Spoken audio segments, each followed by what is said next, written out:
Hi, my name is Brennan, and you're listening to the Astrology Podcast.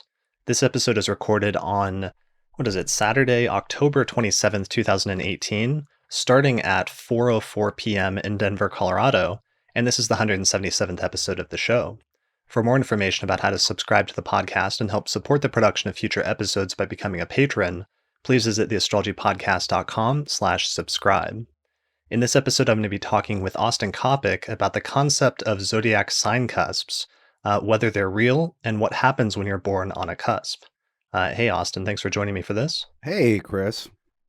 Hey, so this is a good topic. This is a topic I've been meaning to do for a while, so I'm actually glad to have you. I thought you would be the perfect person for this because of your approach that's similar to mine in terms of having a strong background both in modern astrology and ancient astrology. And I thought we could try to approach this question both from a modern and a traditional standpoint. Yeah. I was confused at first when you proposed this because I thought you were talking about house cusps. Right. And then when I understood what your idea was, I was like, oh, that's actually great because there's such a wealth of traditional ideas about cusps and exactly what they mean and don't mean. And it's one of those few things that's talked about all over the place, in a sun sign context that we can actually bring a lot of the literature to bear on as well as our own experience and practice. Yeah, and so that's a good point that we're not talking about house cusps. This isn't an episode on house division or anything related to that. We're talking about zodiac sign cusps and the concept of being quote unquote born on a cusp and what that means and some of the issues surrounding that have sort of come up in pop astrology over the past few years. So I didn't realize that this was like a thing or that this was a topic. I started seeing it come up maybe a year and a half, maybe 2 years ago, where what I was seeing is I was seeing more professional astrologers and sometimes intermediate or advanced astrologers responding to a trend that they were seeing in pop astrology, where this new sort of concept emerged surrounding zodiac sign cusps. And initially, I didn't understand why people were pushing back on it so strongly as they were. And what I was hearing is people were rejecting the idea that there's such thing as a cusp, or they were saying that cusps aren't real or other things like that. And at first, I didn't really understand what they were trying to say or why they were doing that. And what I realized later is that a new sort of concept or that some sort of hybrid concept had emerged from pop astrology as a result of some of the ambiguity surrounding sun sign dates. So let's start this from the top. So one of the things that sometimes people don't realize is that sun sign astrology only became popular really over the course of the past century, especially from the mid to late 20th century. Sun sign astrology, became a popular thing in pop culture. And everybody knows their sun sign, which is the sign of the zodiac that the sun was in on the day that they were born. But there's an issue with this concept because the dates very near the start and end point vary based on the calendar because the calendar is not exactly aligned with the astronomy. So there's some ambiguity when your sun sign date is listed where sometimes it'll list like a range of dates or the dates will change from one list to another or something like that, basically, right? Yeah, and you can see that in most like newspaper-esque columns. It'll be like, Aries, March March 21st through 23rd to April, whatever, because of because the Gregorian calendar is not an exact astronomical measure of where the planets are in the 360-degree circle. And we've got our leap years, the days of the year aren't even. And so it moves around a day or so. Right. So for example, we're in Scorpio right now. The sun just went into Scorpio a few days ago. What are the dates traditionally given for Scorpio? Do you know off the top of your head? Let's I mean, like on Planet Watcher, for example, this year we have it listed as October 23rd through November 22nd. And so that's the time when the sun will be moving through the sign of the zodiac known as Scorpio. And if somebody was born during that time frame, then the sun would be in that sign of the zodiac, so their quote unquote sign or their sun sign would be Scorpio. I mean, that's an easy way to put it, right? Generally Right. speaking. And so most of the time there's a little wiggle room because there has to be, right? 22nd, 23rd, depending on the year is implied. And so someone, who's born on the 23rd sees that and they're like, "Oh, which one am I?" Right? Right. "Oh, I'm a cusp creature," right? And you Right. were Because saying that there's actually been not just as an idea, but that people have started putting out delineations for like, "Oh, well, you're on the cusp. You have these qualities which are distinct from a Libra or, a sun in Libra or a sun in Scorpio." yeah, so and that's really the issue we're going to talk about primarily today is that because these dates that are given are approximate, so part of the issue is that in pop astrology, that's all you know is you just have those list of dates, let's say from October 23rd to November 22nd, but then the question becomes, well, if I was born on November 22nd, does that mean I'm a Scorpio or I'm a Sagittarius? And the answer in advanced astrology is that you have to determine your exact birth time. You calculate your full birth chart on a website like astro.com, and then you know that the sun is either actually going to be placed at the very end of Scorpio or the very beginning of Sagittarius, let's say, for example, if you know your exact birth time. So advanced astrology is a little bit more precise. Um, Right. even Well, though and that, and I think you're talking about some of uh, people doing serious professional astrology. Be like, no, cusps don't exist. You're either born, the sun is either in one sign or another. We can measure it down to a millionth of a degree. It's on one side of the line or other. And so that's where that response is coming from, because the sun's and any planet's position will be on one side of the cusp or the other. Right. right. So advanced astrologers know that, and so they're responding to the pop astrology, which is necessarily approximate. But the problem that's happening is coming from this ambiguity in the pop astrology surrounding the dates, there's been this what seems like a relatively new development where instead of saying that you're one or the other and there's some ambiguity surrounding that, it's sort of shifted, it seems like, over the past maybe few years, or maybe it's been the past few decades. I don't know how long this has been going on for, but it's become, I think, more prominent, certainly over the course of the past few years, where now there's some websites and there's some like pop astrology sites that say it's not that you're one or the other, but that it's both, or that you will feel the qualities of both, and that somehow there's overlap between the signs of the zodiac, or that the meanings of the signs around the beginning or ends actually merge so that you get merged sort of hybrid delineations. So, for example, astrology.com has an article titled Zodiac Cusp Signs that gives delineations for if you're an Aries Taurus cusp, if you're a Taurus Gemini cusp, if you're a Gemini Cancer cusp, and so on and so forth. So Right. If treating it you're almost like a whole separate thing. right, like, are you a Scorpitor, or are you twin crabs, or Right. um, a pair of fish-tailed rams? So the answer is that if you're born on a cusp, you're a monstrous hybrid. No, Right. kidding. Piquarius was actually a very early episode of the Astrology Podcast, was one that Patrick came up with, but that was actually related to the constellations and the fact there's some overlap there. Yeah, But it would be we'll, one fish pouring the other fish out of its aquarium. right. Anyway, Yeah.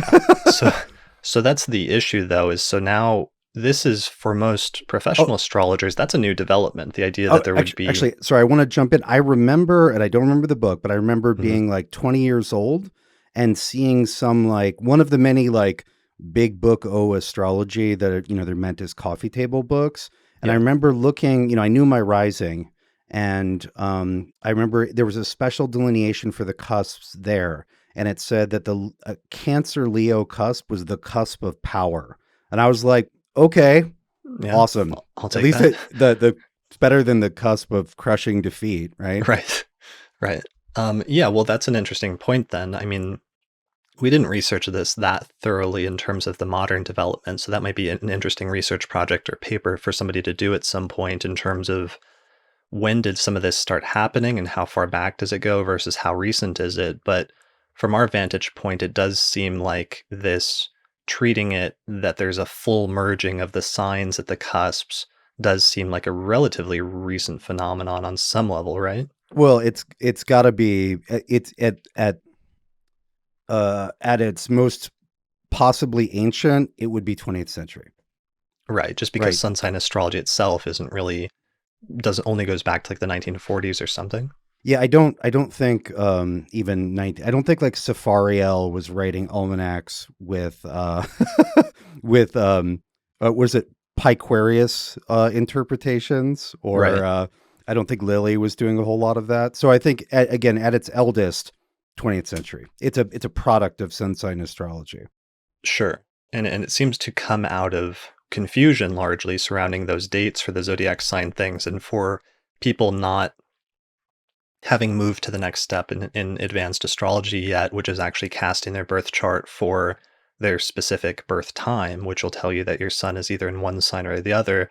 But despite that, part of the compounding issue, or the issue that really compounds this, is that some people that are born close to a cusp, let's say where their sun sign is close to a cusp, really do sometimes report feeling like both signs. And so part of the issue here that's reinforcing this is there's some people that when they read those delineations, or they read that there might be something to cusps where it might be both, some people actually do really resonate with that or identify with the traits of both signs.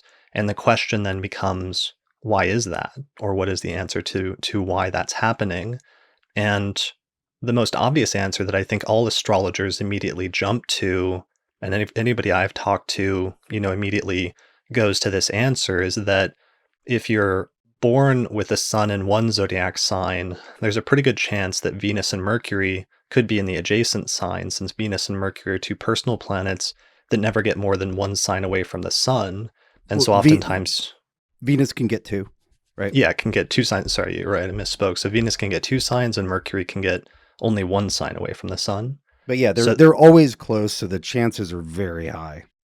right. So you will very frequently get cases where somebody has their sun in Leo, but they have their Mercury and Venus in Virgo, or they have their sun in Sagittarius, but their Venus and Mercury in Scorpio, or something like that.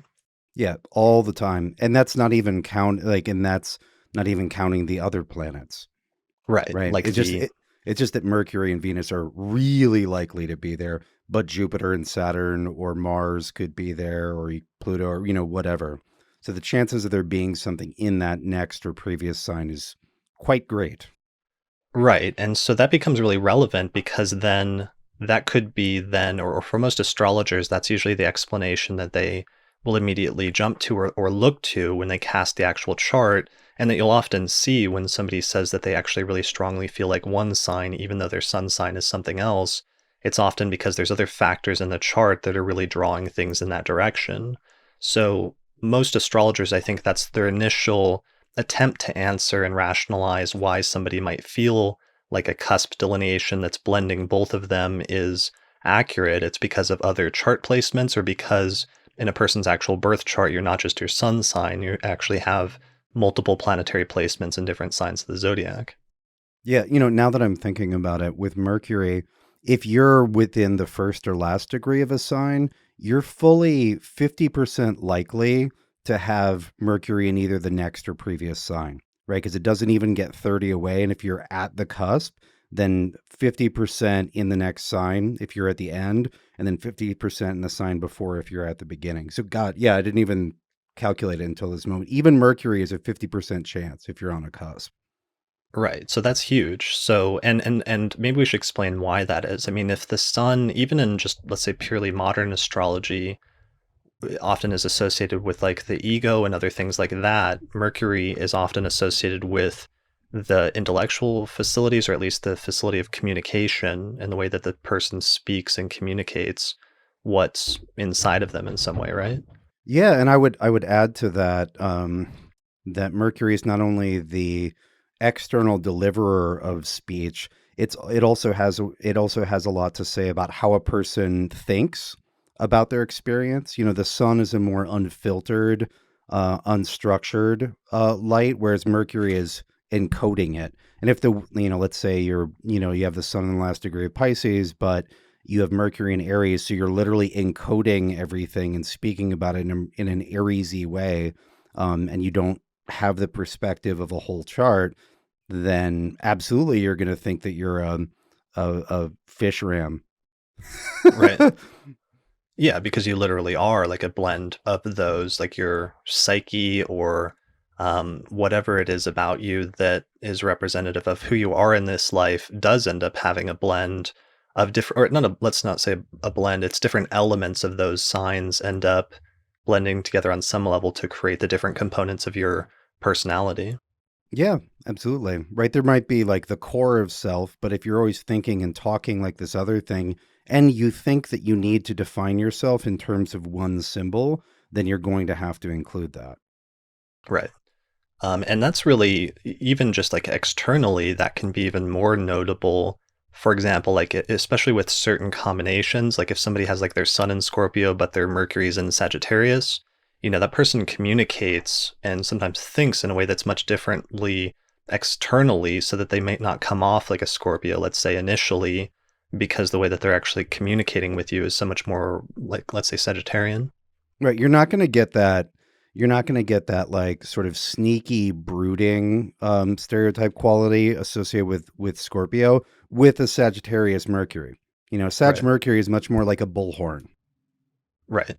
Yeah, exactly. So, that's really the crux of the issue, and this is something that's often clarified for the vast majority, I think, of people just by knowing more than their sun sign or knowing more about astrology than just sun signs and realizing that there's other components and there's other factors going on.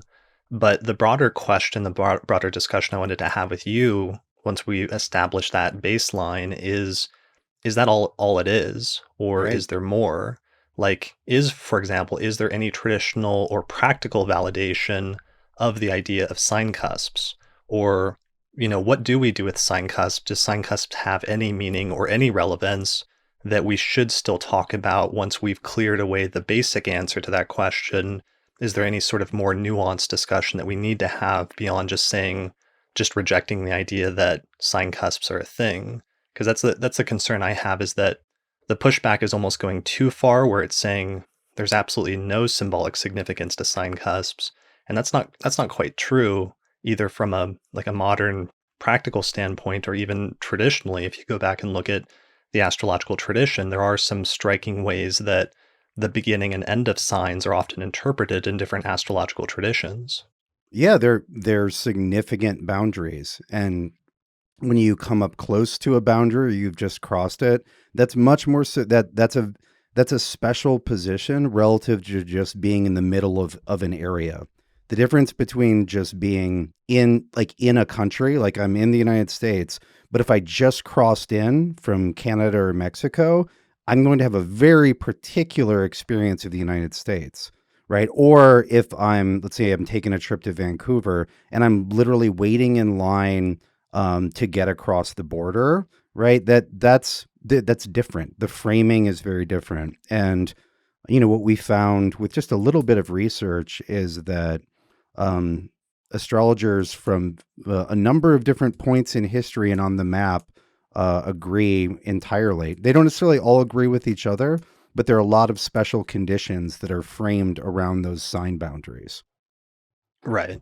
I love that analogy that you just gave. That's such a great analogy for this issue. To me, the idea of it being like the border between two countries, because on the one hand, it's like that border is clear and you are in one country or you're in another, and that's pretty straightforward, and there's no overlap there in practical terms. But there's also like the phenomenon of like border towns, where Yeah, the sort of there's like cultural rubbing off in these sort of border towns, where you can clearly see the influence of the adjacent country. Like I'm thinking of like especially like the Texas Mexico border, and sometimes even like minor things like culinary influences, like the idea of like Tex-Mex, like food, for example, as being like that's a weird, not weird, but it's but no, it's a hybrid food. yeah, it's cusp food.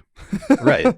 No, that's really good. Yeah, as I was saying earlier, my sort of go-to answer when this would come up when I was teaching the Zodiac, would be the country analogy. I'd be like, okay, so if you're at the very end of a sign, you live right next to the border, you see people from over the border all the time, you're familiar with them, but you're still subject to the laws of the country that you live in, Right. right?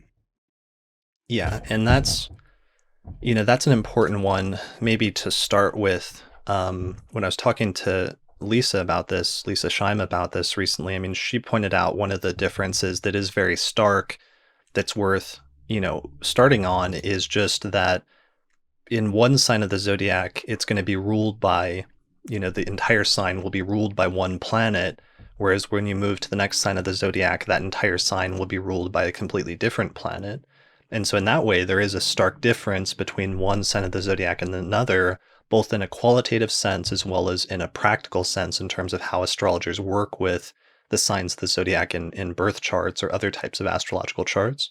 Yeah, we're going to say, what's that planet's ruler in any basic, thorough chart analysis, right? When we're interpreting any planet, be like, okay, who rules the ruler, or excuse me, who rules this planet? Where's its place? What's its position and condition? And so the answer to that changes at that 0 degree mark.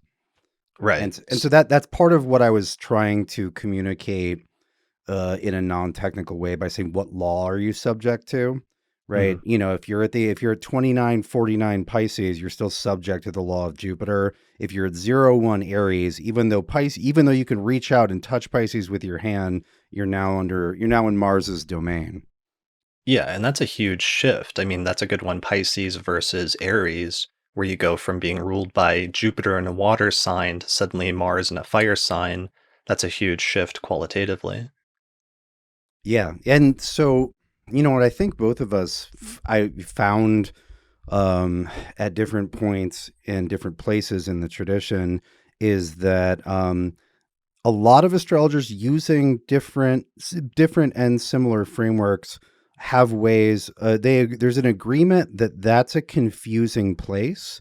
Like Hmm. like there's the like there are borders that are walled, right? Just to stick with this, but there are also places in the border, let's say between Canada and the U.S., where you could just be wandering through the woods and suddenly you're in Canada, right? And you Sure. don't necessarily know that if you proceed far enough into the sign of Canada, you will certainly realize that you are you are subject to a different ruler.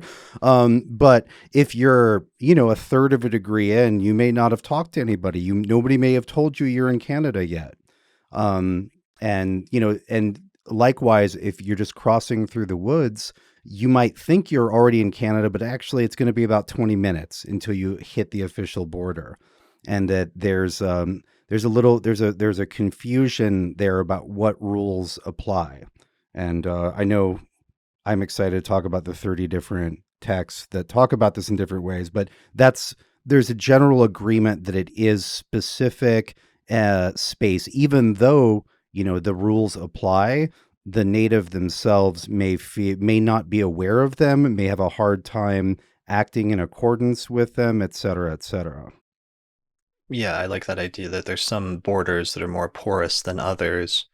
Um, Yeah, so that's worth talking about. So the other thing is, so once we've established that there's that really stark distinction between like the overall ruler of one sign versus the overall ruler of another, and this episode, I guess, is actually really well placed because it's coming right in between part 1 and 2 of our Zodiac series, where we're going through and we're talking about the qualities of each of the signs and the significations or meanings, and how we've really focused on how the core meanings of each sign is based on especially those four basic properties of the gender of the sign, the quadruplicity or modality, the triplicity or element, and then finally the planetary ruler. And those are things that are unique to each sign and that change drastically from one sign to another. But that being said, like once we establish that and how there are stark differences between the signs, and I think talked about how some signs act in a way that's like so radically different from the sign that came before it that it's almost acting as like a corrective measure to some of the excesses of the previous sign. Like for example, moving from Leo to Virgo, you see it going from this very sort of extravagant sign that sometimes can be associated with like egotism or things like that to almost like the exact opposite end of the spectrum where Virgo is the most, I don't want to say the most, but it's one of the more humble signs. And egotism is often like subverted for, practicality or for being helpful to other people in some way. Yeah, absolutely. Well, and as we talked about, the polarity or gender of each sign of the signs flips every time you proceed. You Hmm. go from you never have you never have like yang or active twice in a row. You never have yin or receptive or supportive twice in a row. It's always there's a constant flip between yin and yang, masculine and feminine, positive and negative, day and night, and which keeps the balance, right? And as you said, can serve as a corrective to the excesses of the one before. Sure. So, that being said, and those stark differences being established, once we've done that, um, that being said, let's look into some of the different ways, because when we started talking about this and kind of looking into some different texts, we did find some exceptions where there have been some traditional discussions, especially about gradations within the individual zodiacal signs, and there being different phases or different parts of the sign that have different meanings. So that there may be a difference between, let's say, if you're born in the middle of the sign versus if you're born at the beginning of the sign or you're born at the end of the sign.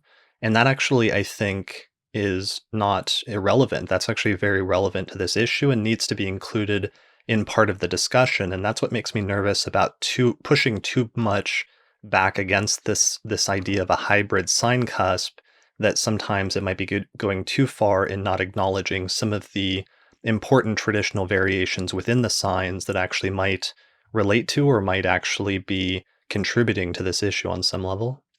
Right, because if we just invalidate, um, like the again the whole the Scorpitor thing is um, not a correct or useful way of looking at it. But like you said, with the pushback, we miss the difference between the beginning, middle, and end of a sign if we just say no, it doesn't matter at all. And saying that no, there are no Scorpitors, I'm willing to say there are no Scorpitors, but I won't say that the end is like 29 degrees Aries is exactly the same as 0 degrees Aries, right? Hmm. There's this nuance around beginnings, middles, and ends. Which, I mean, for God's sake, it's astrology. We're studying time and sequence. Of course, there's a difference between the beginning, middle, and end. Right. Right, exactly. And so let's get into that discussion at this point, in terms of partially a textual discussion. Well, before we even get to the textual discussion, there's one miscellaneous one I was just thinking of this morning that came to me, which is, let's say somebody's born with the sun at 2950 degrees of Aries, right? So they're Hmm. born, let's say we have their exact timed birth. It's off a birth certificate. We know that they were born at like 12:56 p.m. exactly, and their sun was at 2956 Aries.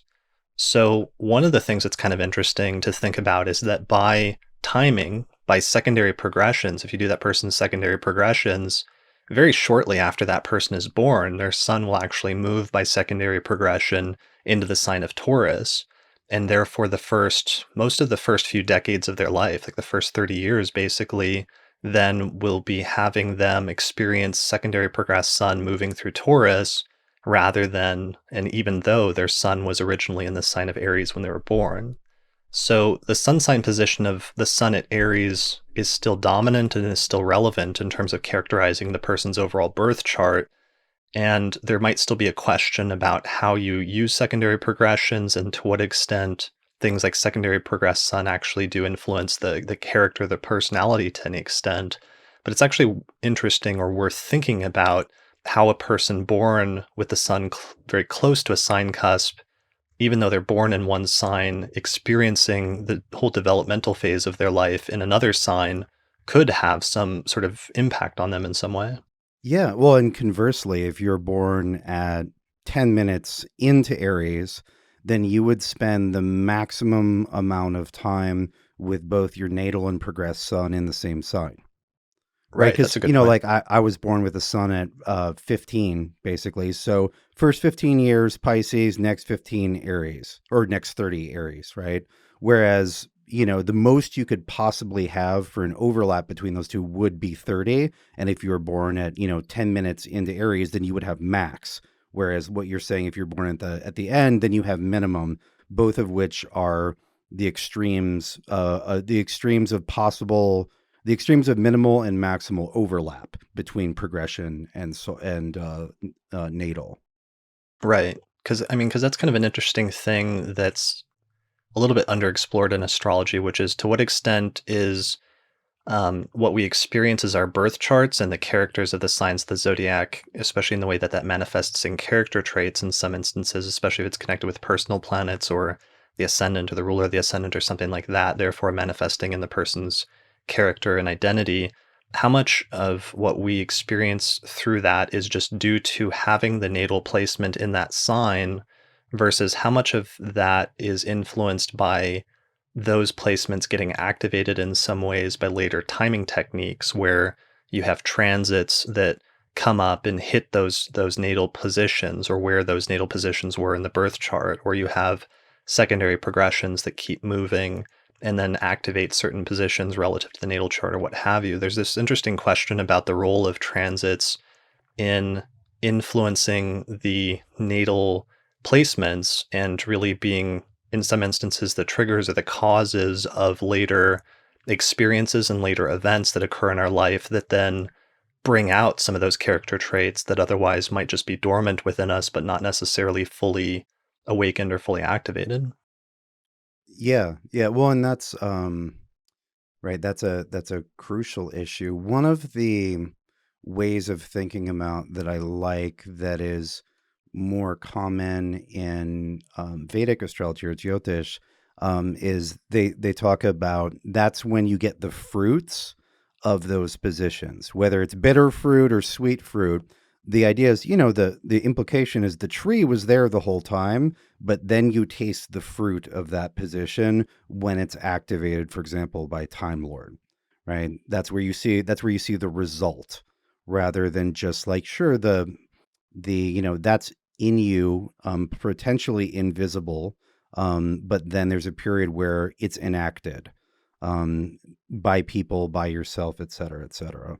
And and I think that's one of the pieces of the art of astrology is to sort of juxtapose the modern psychological, where all the planets are in you and operating all the time, which is Hmm. true on a certain level, but then to figure out when those planets are going to describe life conditions very exactly, right? Where Right. that Saturn is going to be like, that's your year, like with an annual perfection.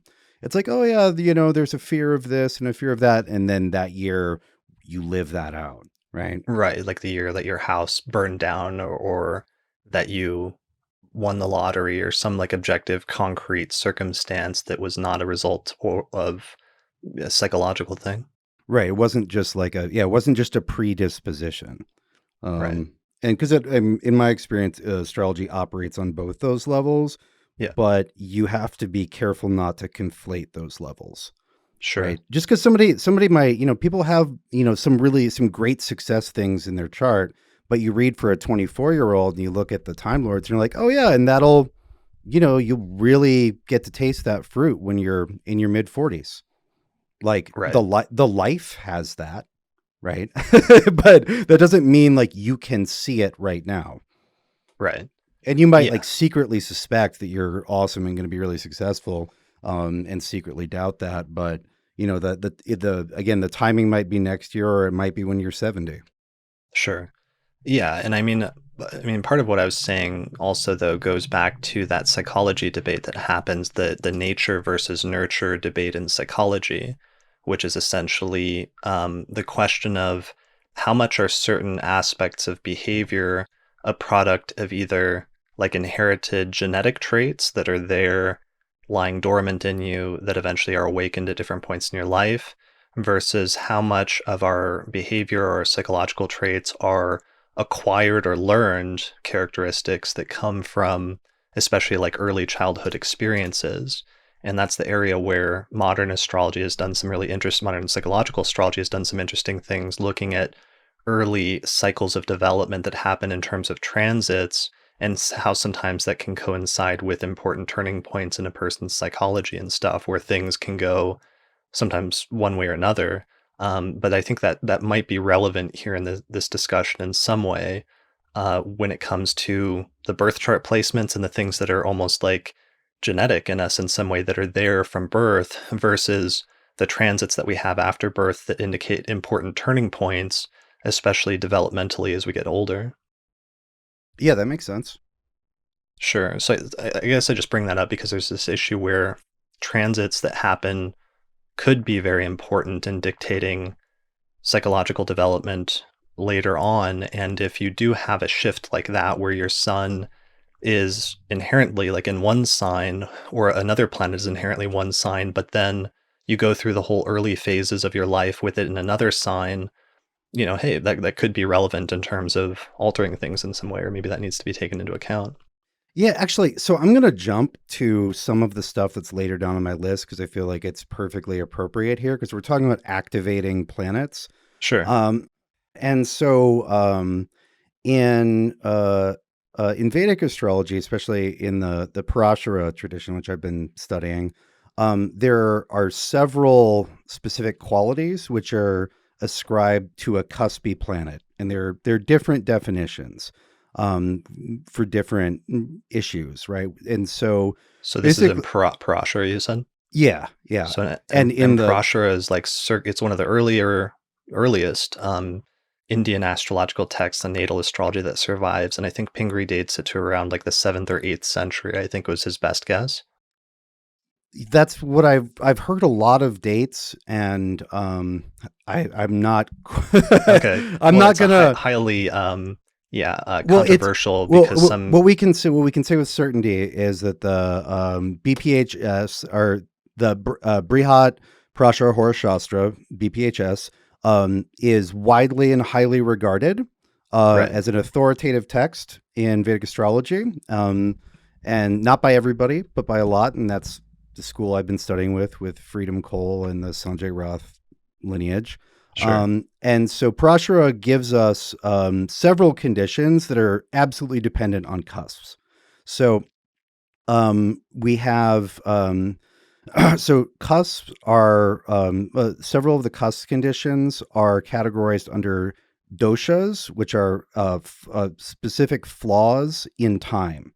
There's the idea that there are sort of cracks in time when things are changing over that make things more difficult for the planet and therefore for the native, right? And is that because that's the same term that's used for like the Vedic temperaments, isn't it? The doshas? I think it's very similar, but one of the Sanskrit letters is different. Okay, This dosha means flaw, which got is it. not to be confused with dasha for time period. Yeah. I'm still working on the language, just starting to. And so one of the really easy ones is it's a Sakranti dosha, which is when the sun is in the first degree of a sign. And then there's a special version of that that's considered most difficult, where they say that the Pisces Aries cusp is the Pisces Aries, Cancer Leo, and Scorp Sag cusps are the hardest. The crossing from water to fire those are the three hardest out of those 12 cusps. And those are even more specifically defined. They're less than a degree, they're less than a degree. So in Parashara, basically, then he's interpreting all cusps as being somewhat problematic, but then saying that some are more problematic than others. Yep, Is that a absolutely. good As I way to understand summarize that? that, Okay. yeah, that's a good summary. And So so, so that's actually very similar to, if you want, because I could just interject really quick, that's very similar to how Hephaestus of Thebes in the 5th century also seems to interpret cusps, where in his zodiac sign delineations at the end of each of them, he has what often seems like a somewhat negative interpretation because it's treating it like it's the in-between space, but it's almost like no man's land. And so as a result of that, they seem to give it almost a negative interpretation for that reason. yes, right. So over 29 and under 1, just for general on the cuspness, it's always it's within 1. And so the problem that what this signifies is that when that planet is activated, the person has a really hard time making transitions, that they get stuck in the cracks or they get stopped at the border between countries. They have a really hard time making transitions when that planet is a Time Lord. We were actually in class the other day. We went over an example where a woman was in a Mercury period She'd been in a Mercury period for a couple years, and she was trying to finish her graduate degree, and it just kept dragging on and kept dragging on and kept dragging on. And that was because her Mercury was in one of those cracks. The strength was otherwise fine, but it was in that stuck at the border position. And so the predicted delineation would be, and her situation was, she just couldn't graduate, right? She would get closer and closer, but couldn't quite do it. Okay. And so that's an example of how it's interpreted and then how it's applied. That when that planet's time period comes up, it has a hard time finishing. So is this related to the age gradations also? Is that in the same text? Yeah, and it's strongly related, right? So, I believe Parashara gives, I know that there are Western analogs for this. Gives different ages to planets depending on how far into a sign they are. Basically, a planet is an infant when it enters the sign at 0, and then it's so old and it dies at the very end, right? And so the one version of this is just so that there are 5 ages, right? There's like infant, adolescent, adult, older adult, and then venerable, right? And so you divide the 30 degrees of the zodiac by 5, you get 6 degrees each. There's an alternate system that gives infant and extreme old age only a few degrees on either side, and then gives the other phases of life a lot more. But the implication of this, right? Here we're switching from a spatial boundary to almost a reincarnation boundary, right? The suggestion then is that a planet reincarnates when it crosses a sign cusp, right? It goes from being old to living again. And so, what we have is the implication is that a planet that's at 2950, right? Like our planet at 2950 Aries Mhm. is like a person who's so old they don't have any energy to do something. And then a planet at 10 minutes into Aries is so young they have no idea what's going on, right? Right. And so that's another way of framing that. And Yeah, I mean, I like that because it raises what seems like an obvious thing, which is that the question of is there a difference between a planet at the beginning of a sign versus a planet at the end of the sign? And here in the Indian tradition, what we have is they're saying yes, that there's gradations of some sort of development that happens depending on where the sign is, where the planet is placed in the overall context of the 30 degrees that compose that zodiacal sign. Because each sign, of course, it's not just a block, it's each sign is 30 degrees of space along the ecliptic, which does, I mean, in the zodiac, we can already see that as sort of like representing a broader progression in the changes of from sign to sign. But then there's the question of, are there any changes or variations or progressions within each individual sign itself? And that's one of the things that this Indian tradition is addressing. yeah, I think it's a nice I think it's a nice set of metaphors, and it speaks to, if we, let's say, we I'm sure we could find a person who's like, I totally identify as a Scorpitor, and who doesn't, let's say they've got the sun at 29, let's go with 2950 of Scorpio, and they have 0 planets in Sagittarius, but they're like, no, dude, I really feel like a Scorpitor. When What you say Scorpitor, are you mixing Scorpio and Sagittarius, or it sounds like you're mixing Scorpio and Taurus. Oh, yeah, I just meant Centaur Oh, for. Centaur. Okay, I'm got it. sorry if that wasn't clear. No, I I just mean, want to make sure. Scorpitors are pretty. I mean, I believe those are in the Epic of Gilgamesh. You have the scorpion men and women. Anyway, Right. I would say Scorpiotarius. That's the Yeah, more Scorpitarius. Scorpitarius. Okay. But anyway, right. And so this person says, "Oh no, I really do feel like I'm stuck in between these qualities." That is very much what these, the Rashi Sandhi and the Sakranti dosha and the Gandanta dosha. That is what it's saying, is that you get stuck. You're actually more likely to get stuck in transitions and places between. And so, that actually kind of coheres nicely. And so these factors that I'm discussing, these are viewed as flaws, and then they have remedies. So you don't get confused. No, actually, you are on the Scorpio side, right? This is actually your one thing. The part of the the cure is, in a sense, it's getting rid of the confusion that comes in being in an indeterminate place. And so one of the, like, I think for the Rashi Sundays, one of the cures is Ganesh mantras. Ganesh clears away obstacles. It helps you get from point A to point B, which is the problem that's suggested by having something that can fall into that boundary place and get stuck.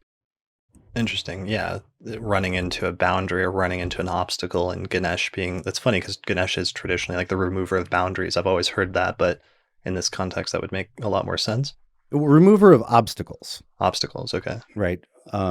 Ganesh is also prayed to for precision. So Ganesh observes boundaries, but then plots he's a pathfinder, right? Where, oh, I don't know, am I in Canada? Am I in the United States? Am I alive or I'm dead? Let me show you the way through. Got it. Yeah. So, I mean, what you're saying, what I was saying earlier is that this sounds similar in some ways to what shows up in Hephaestion, who's this like early 5th century astrologer. In book 1, I think chapter 1 of his book Apotalismatics, he, at the end of each of the signs, he goes through the meanings of the signs of the zodiac, their significations. He talks about the decans and the 12th parts, or it talks about the decans and the terms or bounds, and gives even delineations for the decans, which I think you drew on in your decans book.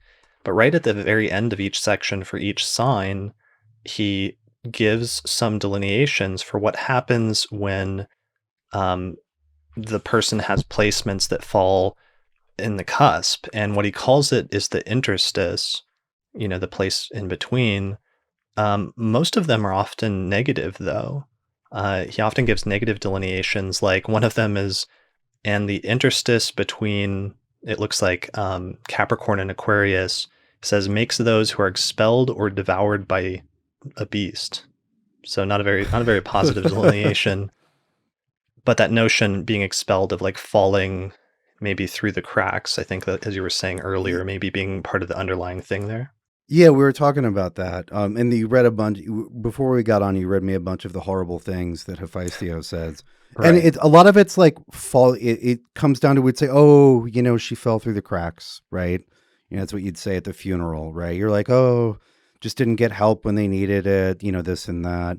And that's very similar to what Parashara is saying, is that there are cracks here, and that it's easy to get stuck in them. And so it's probably worth noting that any planet can be in these cracks, right? And that a lot of this stuff apply. If you have Mars at 2950, then that can apply to your Mars, right? I gave an example with Mercury, with someone trying to finish their graduate degree. Mm-hmm. And so these are meaningful positional conditions to interpret. And also, if you're listening and you're primarily coming from a sun sign angle and your sun is in one of those cracks, one, it's not an insoluble problem. And two, you probably have lots of planets that aren't in the cracks, right? Because we're not doing a one symbol zodiac, right? We're not saying, oh, you're this. And if it's in the cracks, then you're fucked, right? It's not what astrology says. We all have preferable and not so preferable planetary arrangements in our charts.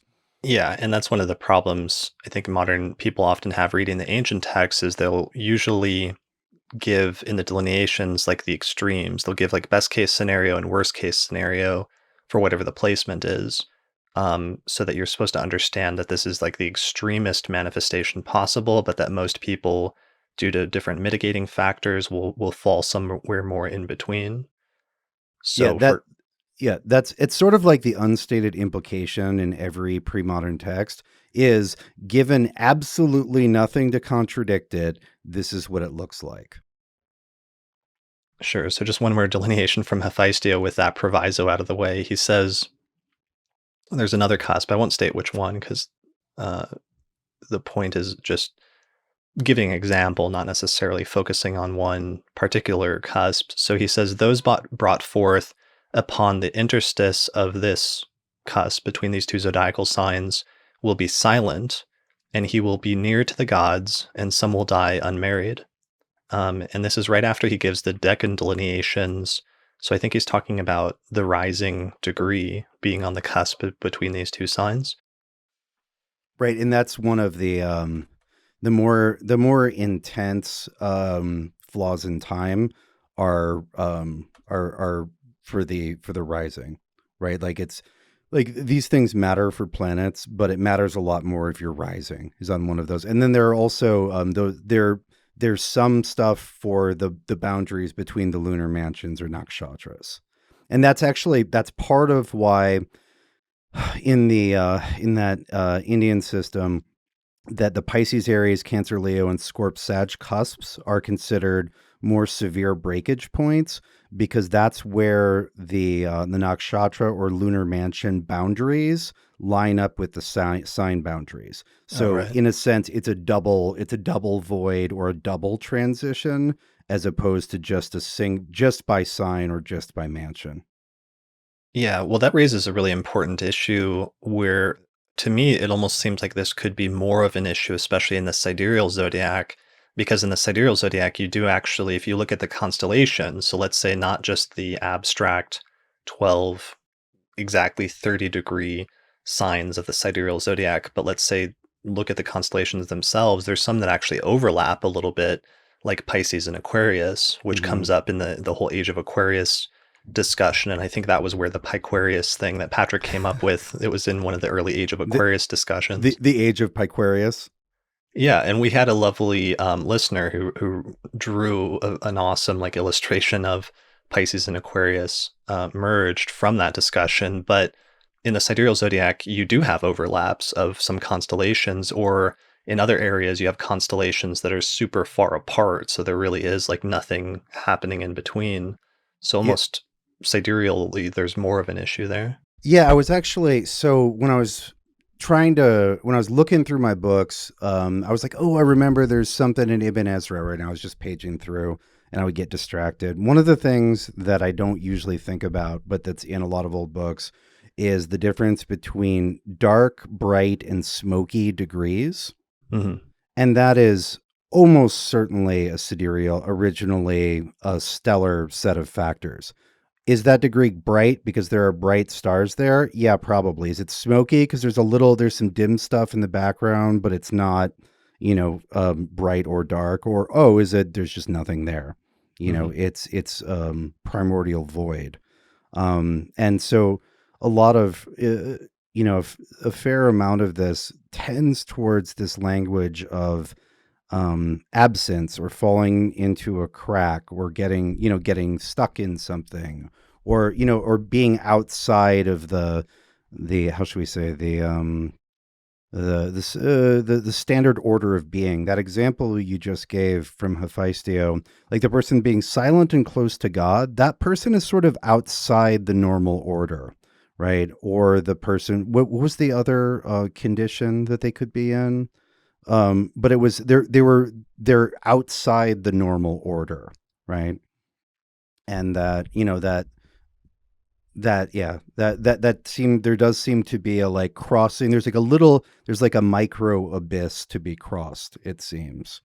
Right. Yeah. I mean, and I can understand, that might be relevant to this discussion where if we're finding some ancient texts where they're really emphasizing that, is that because they're coming from more of a sidereal perspective where there's literally no stars there, or where in some instances there are overlaps between stars or constellations there, and then is that relevant in a tropical context, or is it completely different and therefore those texts aren't applicable? I could see somebody attempting to argue it sort of either way, and that maybe that's besides the point, but that might be a good transition to mention that I have found another example where it seems to almost in an ancient text from Serapio of Alexandria, where it almost seems to support the sort of modern pop astrology interpretation of there being a blend of some sort.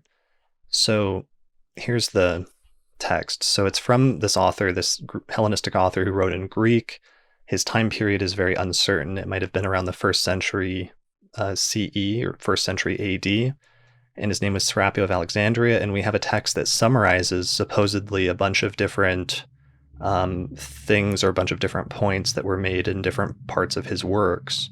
And one of them, so there was a translation that Eduardo Gramaglia did about, I think it was back in like 2010, give or take, and we posted it on the Hellenistic Astrology website. So you can find it there on HellenisticAstrology.com if you just search for Serapio. And the paragraph says that, here it is, he says, when a star chances to be within the first 3 degrees of a sign of the zodiac, it has its strength in the preceding sign. In the same manner, if, on the contrary, a star happens to be within the last 3 degrees of a sign, it has the strength of its effects in the following sign, mainly when it's the sun or the moon. If a star turns out to be on the division of 2 signs, its effects become stronger and more immoderate. That's interesting. More immoderate.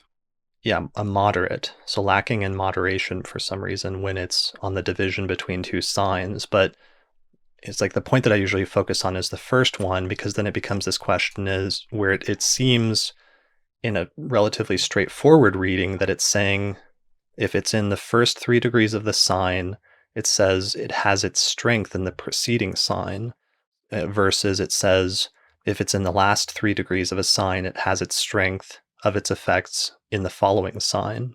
And it focuses on this, especially when it's the sun or the moon. So to me, in reading that, I always read it and it seemed very similar to what some of the pop astrology things were saying about perhaps there being some sort of overlap where if a planet's at the end of the sign, it starts picking up some of the qualities or significations of the following sign, or if it's at the beginning of a sign, maybe it's still carrying some of the qualities or significations from the previous sign. Yeah. And Ibn Ezra says something very similar. So Ibn Ezra says, when a planet is at the end of a sign, it loses its strength and all of the power is in the sign it will enter next. And then he continues, if the planet is at the 29th degree of a sign, though, its influence is still in the sign it is in, because within 3 degrees, the planet has influence in the degree it is in, 1 degree before and 1 degree after. And so what he's saying there sounds confusing at first. So all of the numbers in Ibn Ezra are ordinal numbers. So the 29th is actually 28, right? And so what he's saying is that the planet's going to affect, it's a mobile 3 degrees, 1 degree before, 1 degree after, and then the degree it's actually in. And so he's saying, well, if it's only at 28, then all 3 degrees are in the sign. But when it moves into the last, then then part of that little 3 degree orb, which he's designating, is lighting up the next sign. And so I think maybe that's part of the idea, is that the planet's like closest orb for conjunction is actually in the case of Ibn Ezra, 1 degree, is actually that light is falling into the next sign and energizing it.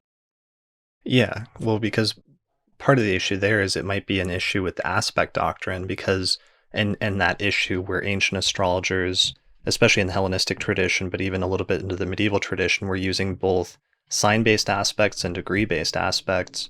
And the question of if a planet is close to a sign cusp, how wide do you allow the orb to go?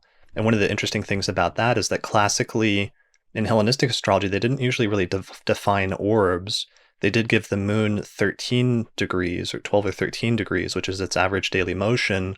But for most of the planets besides the moon, the primary orb that they gave was 3 degrees.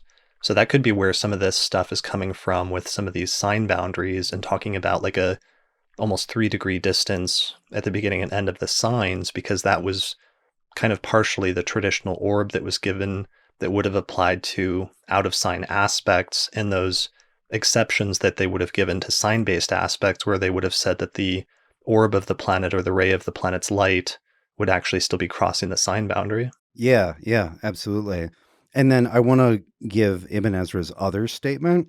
Okay. And for people who want to, read along at home, this is in the Epstein translation on pages 130 to 131.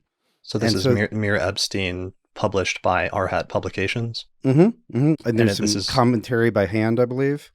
the beginning of wisdom, right? Yep, this is the beginning of wisdom. Okay, And so, well, hopefully this podcast is the beginning of wisdom. right.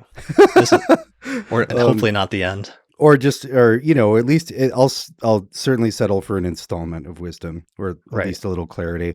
But The so it's interstice of wisdom.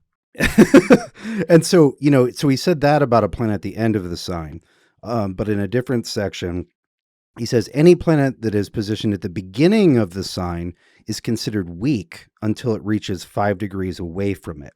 So he's giving us different conditions for the beginning and end. And that the two sides of the cusp are not the same, right? Which is the suggested by planetary age, right? Extreme old age and infancy are not the same, but they do have a lot of parallels. There's the, what is it? It's the old, is it a Shakespeare thing? But people joke about how, there's sort of, you keep growing up until you get to middle age. And then after that, you become more and more like a baby until when you're on your deathbed, you're like an infant. You need to be fed and cared for and wiped and all that. And yeah, so it just goes back to like Aristotle's on generation and corruption, and that idea that everything is constantly either growing or decaying. Like everything is either in a state of like building up or a state of decline as part of that natural cycle. So this is interesting because that means we have instances in both the Indian tradition as well as the Western tradition where they're giving gradations on some level in the signs of a sort of planetary age or planetary strength based on the location within the sign. Yeah, exactly. Well, and that's and so that difference between, even though there are parallels between infancy and extreme old age, they're also opposite, right? And so one of the things you see about, people, one very, very widespread factor, which is, or widespread in that it's used by lots of different astrologers over a pretty good time period, is the idea of the critical degree, the last degree of the sign. And that's absolutely a cusp factor. And that's not supposed to be great, right? That's the extreme old age where you don't see the first degree you don't see the first degree of a sign being mentioned as a critical degree or the anaretic degree. Yeah, I was always curious. I never actually researched where that came from. I often see it quoted way too much. I feel like sometimes in modern times where people talk about the anaretic degree and kind of freak out about it. But I was always curious it can be a bit much. Right. Where that entered the tradition. It must be like a late medieval or Renaissance thing that gets cited surprisingly frequently in modern text. Yeah, I didn't have time to track it down, but this made me, this cusp discussion made me think of it. Yeah, so, totally. But just looking at the end versus the beginning, so in terms of the terms or bounds, the last bound of a sign is always a malefic. Yeah, that's a super important, super good point because that just ties us right back into potentially this age thing, or at least the gradation thing. So maybe it would be worth outlining what that is for the people coming in off the streets who are doing just sun sign astrology at this stage. So the bounds or the terms, sometimes called the confines, people have been trying to come up with a term over the past 20 years. If we can just settle on one, I'll be happy. I'm really tired of saying the bounds, also known as the terms.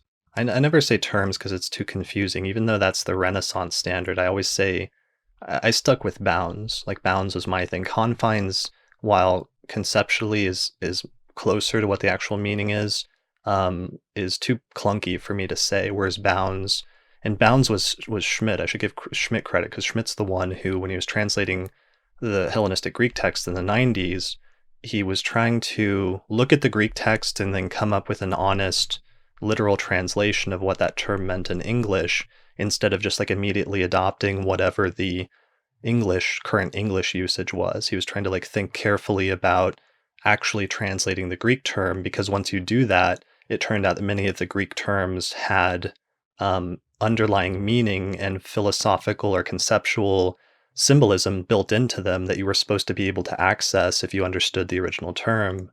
And so bounds was his initial attempt to translate that original Greek term to define these subdivisions of the signs of the zodiac into 5 unequal sections, each of which was assigned to one of the 5 traditional planets, uh, Mercury, Venus, Mars, Jupiter, and Saturn. Right. And so, right. So every sign has a confines, has a bound for each of those planets.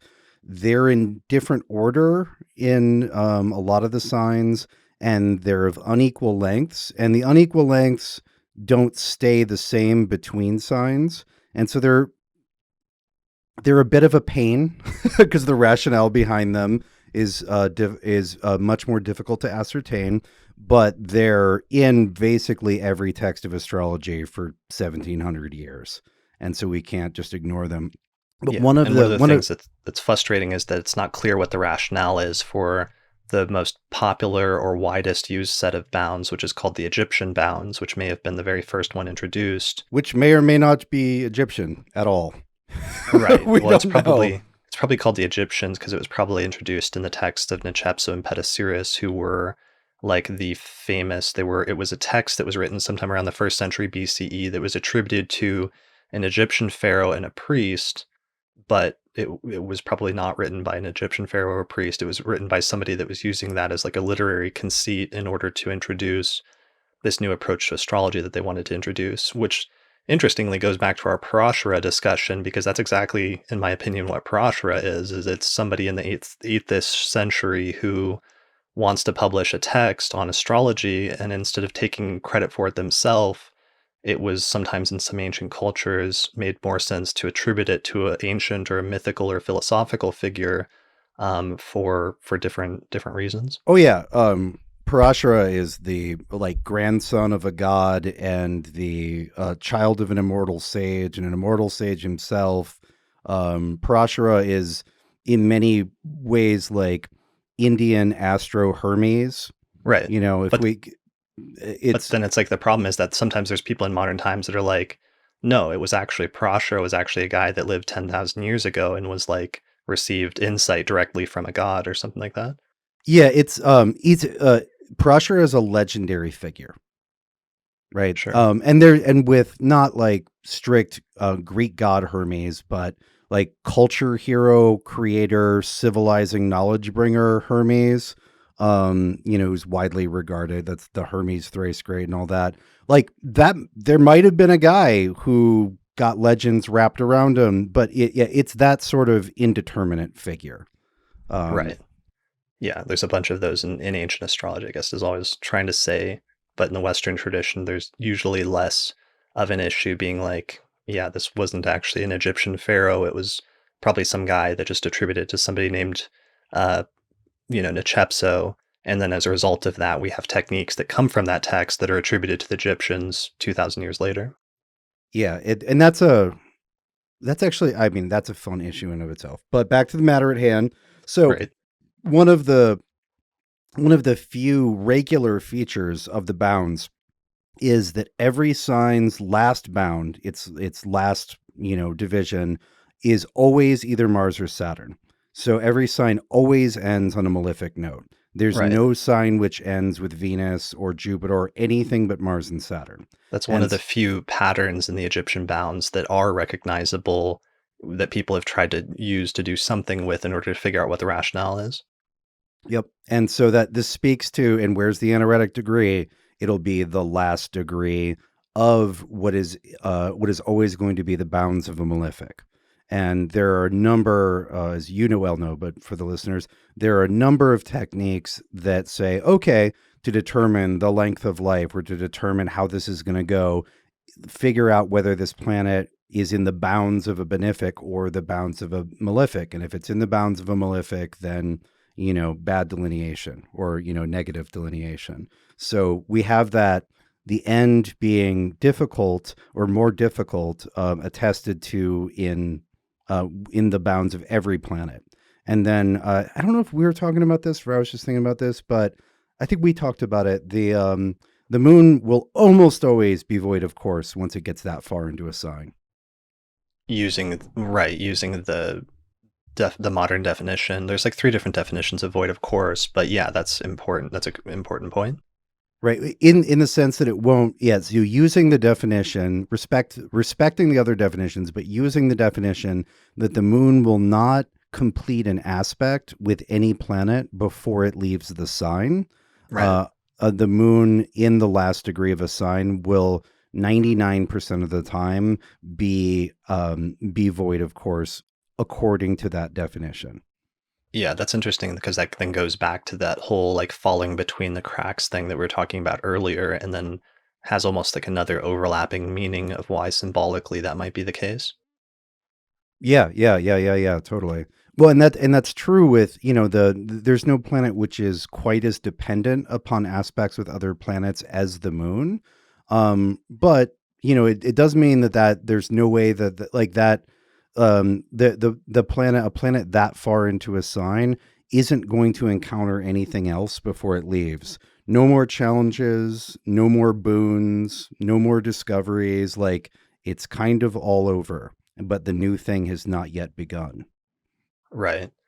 And going back to the bounds, that's a really important point because I think the bounds were probably first introduced in the Nicepso Pedicera's text within the context of the length of life technique. That's always been one of my speculations because we have a bunch of authors that all seem to cite Pedicera's for the length of life technique, and they also cite them for the bounds and attribute them to the Egyptians, and Nicepso and Pedicera's were the primary Egyptians they're usually referred to. So that technique, though, the length of life technique, part of it was a progressions technique or a directive technique where you progress the degree of the ascendant or you progress the degree of other planetary placements like the sun or the moon. And you do two things. You direct them until they hit the rays of other planets, especially the benefics or the malefics. And you also progress them through the degrees of the signs of the zodiac. And depending on what bounds they're in, the planet that rules those bounds is activated as a Time Lord for that part of that point in time. And the problem with that is that when it gets to the end of the signs, that means they're universally going to go through the bounds of malefics and therefore activate malefics during those time periods, and therefore by implication have a more challenging meaning, especially for matters pertaining to physical vitality during that period of the native's life. So there would be sort of challenging connotations, especially with the end of the signs due to the bounds being placed there. That's actually so interesting, right? Because that's interesting in itself, but that hooks into our discussion of planetary age, Right. right? Like, because what we're talking about, the length of life technique is when will you die, right? Right. And so when are you coming up on death, which is another way of saying, your years are almost up. And so the year, like you get in the danger zone whenever you get to the end of the sign, because even if there aren't sufficient factors to indicate the end of life, you're still in the bounds of a malefic, right? Sure. So it's still like every end of a sign is danger zone. And this is really interesting. So as I just said, as I said earlier, the stages of life, infant to old, are in the two systems, the two Vedic systems I'm looking at, they both cut it into 5. That's really interesting that it's an interesting coincidence that we also have 5 bounds Oh, per that is sign. interesting. Huh. I wonder if that's connected because, yeah, that is interesting because there are sometimes those overlaps where there were exchanges between the traditions, but sometimes you can see, like we were just talking about on the forecast episode yesterday, which I think will come out after this one, about how it's like it seems like the Indians got the idea of void of course from the Greek tradition where it was called kenodromia, and Right. the And Indians, the yoga for that is called Kamadroma, yeah, so they just like like to this transliterated. day. Right. So they just transliterated the Greek term kenodromia into Sanskrit and called it kemadruma. But it seems like instead of taking the concept very literally, they interpreted it like what that would mean in their approach and came up with a slightly different, like technical way to apply that concept within the context of Indian astrology using the other techniques that they had used, the hybrid approach that was, clear in that time. And this perhaps is something similar. Yeah, this makes me want to go look at the Yavana Jataka, which is like our bridge book, right? and see what they're doing with planetary, see what the Yavanajataka is doing with planetary age and with the bounds, if anything, and Yeah, with I mean, length they of had a life bunch of techniques. subdivisions already early on. They had the bounds, they called them trim shamshas, which I think it means like division of five. But I don't know if that's the same one that ended up being used here in some of the later age ones. They also had other subdivisions, which are worth mentioning that we haven't touched on yet, like the 12th parts or Dwada Shamshas. Well, And I actually had a point, yeah, about the Dwada Shamsas, or okay, duads, as we call it, or as we call them in English speaking astrology. Uh, Dwads. yeah, and Okay.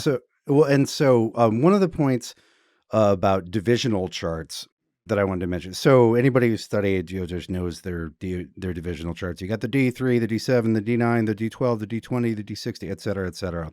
And so this is not exclusive to Vedic astrology. This is something that pretty much all traditional astrologers are doing to some degree or another, not to the same degree as Jyotish, but Mhm. is cutting up a sign into pieces and then saying that those pieces have different qualities, right? The decans are one example of that. What I call the decans, or what you would call the decans, they'd say, oh yeah, the D3, right? And so the duods, which is cutting a sign into 12 equal pieces and then attributing to each one of those 12 pieces each of the zodiac signs, right? What we have there is literally a zodiac within each sign of the zodiac. It's the holographic zodiac. And that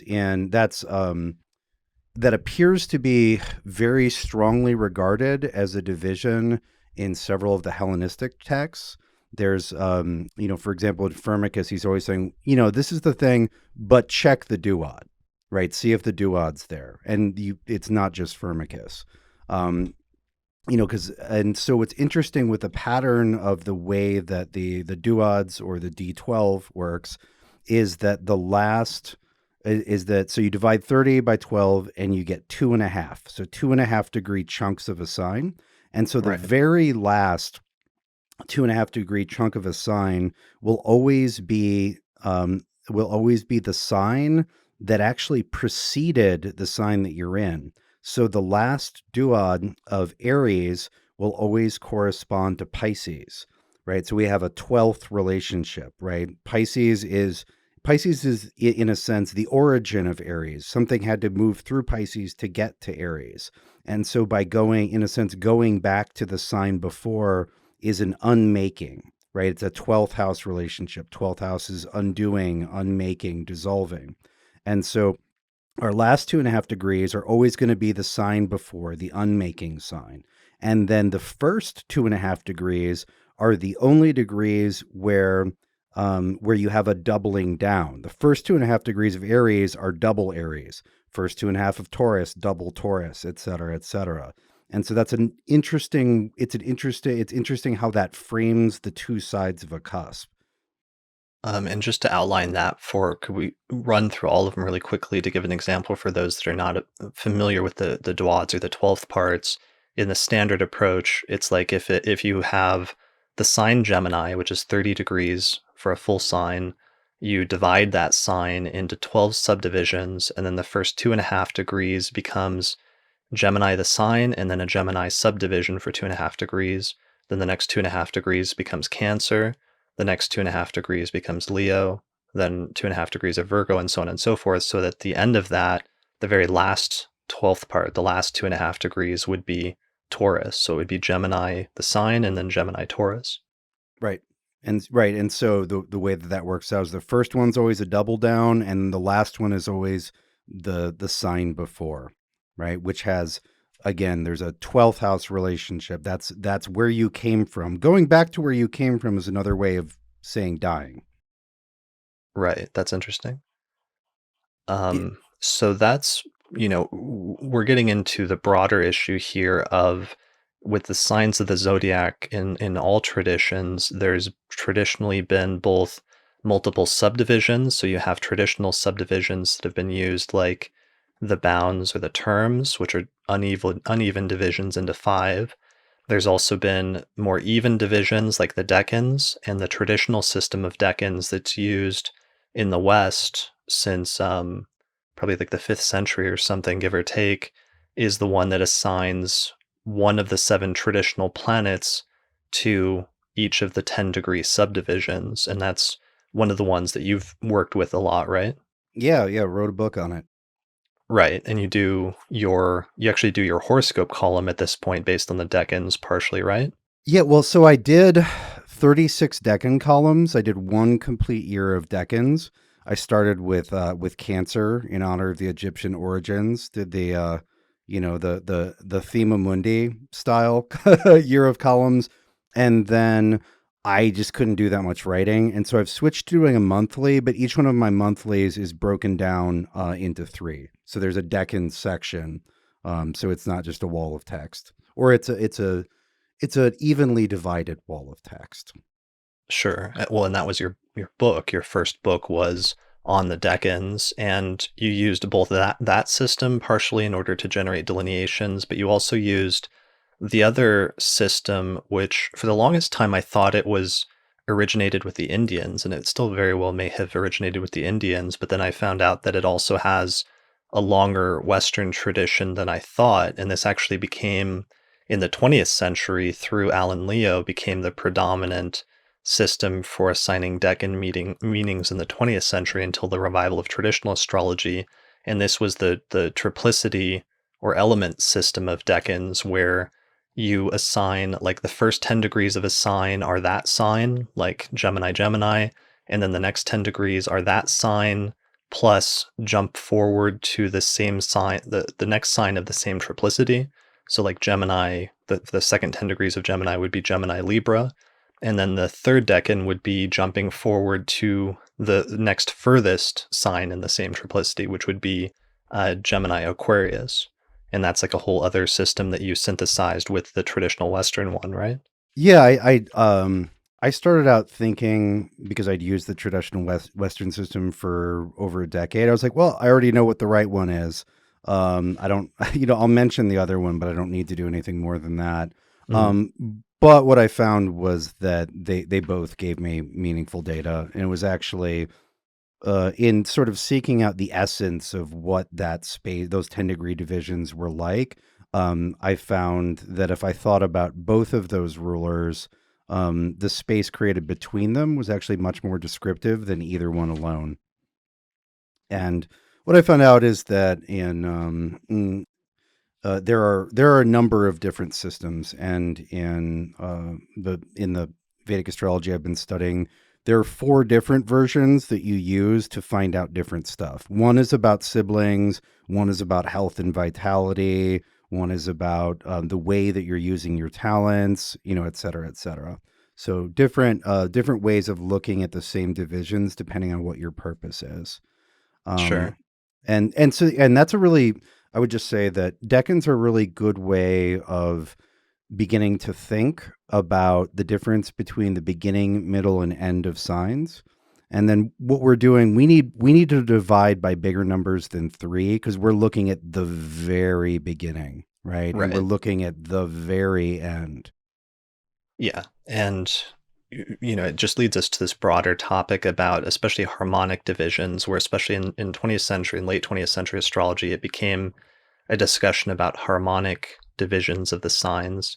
But in Indian astrology, you have similar sort of rationales of harmonic division, and each subdivision of the signs has specific meanings or purposes based on the numerology associated with whatever you're dividing the sign by.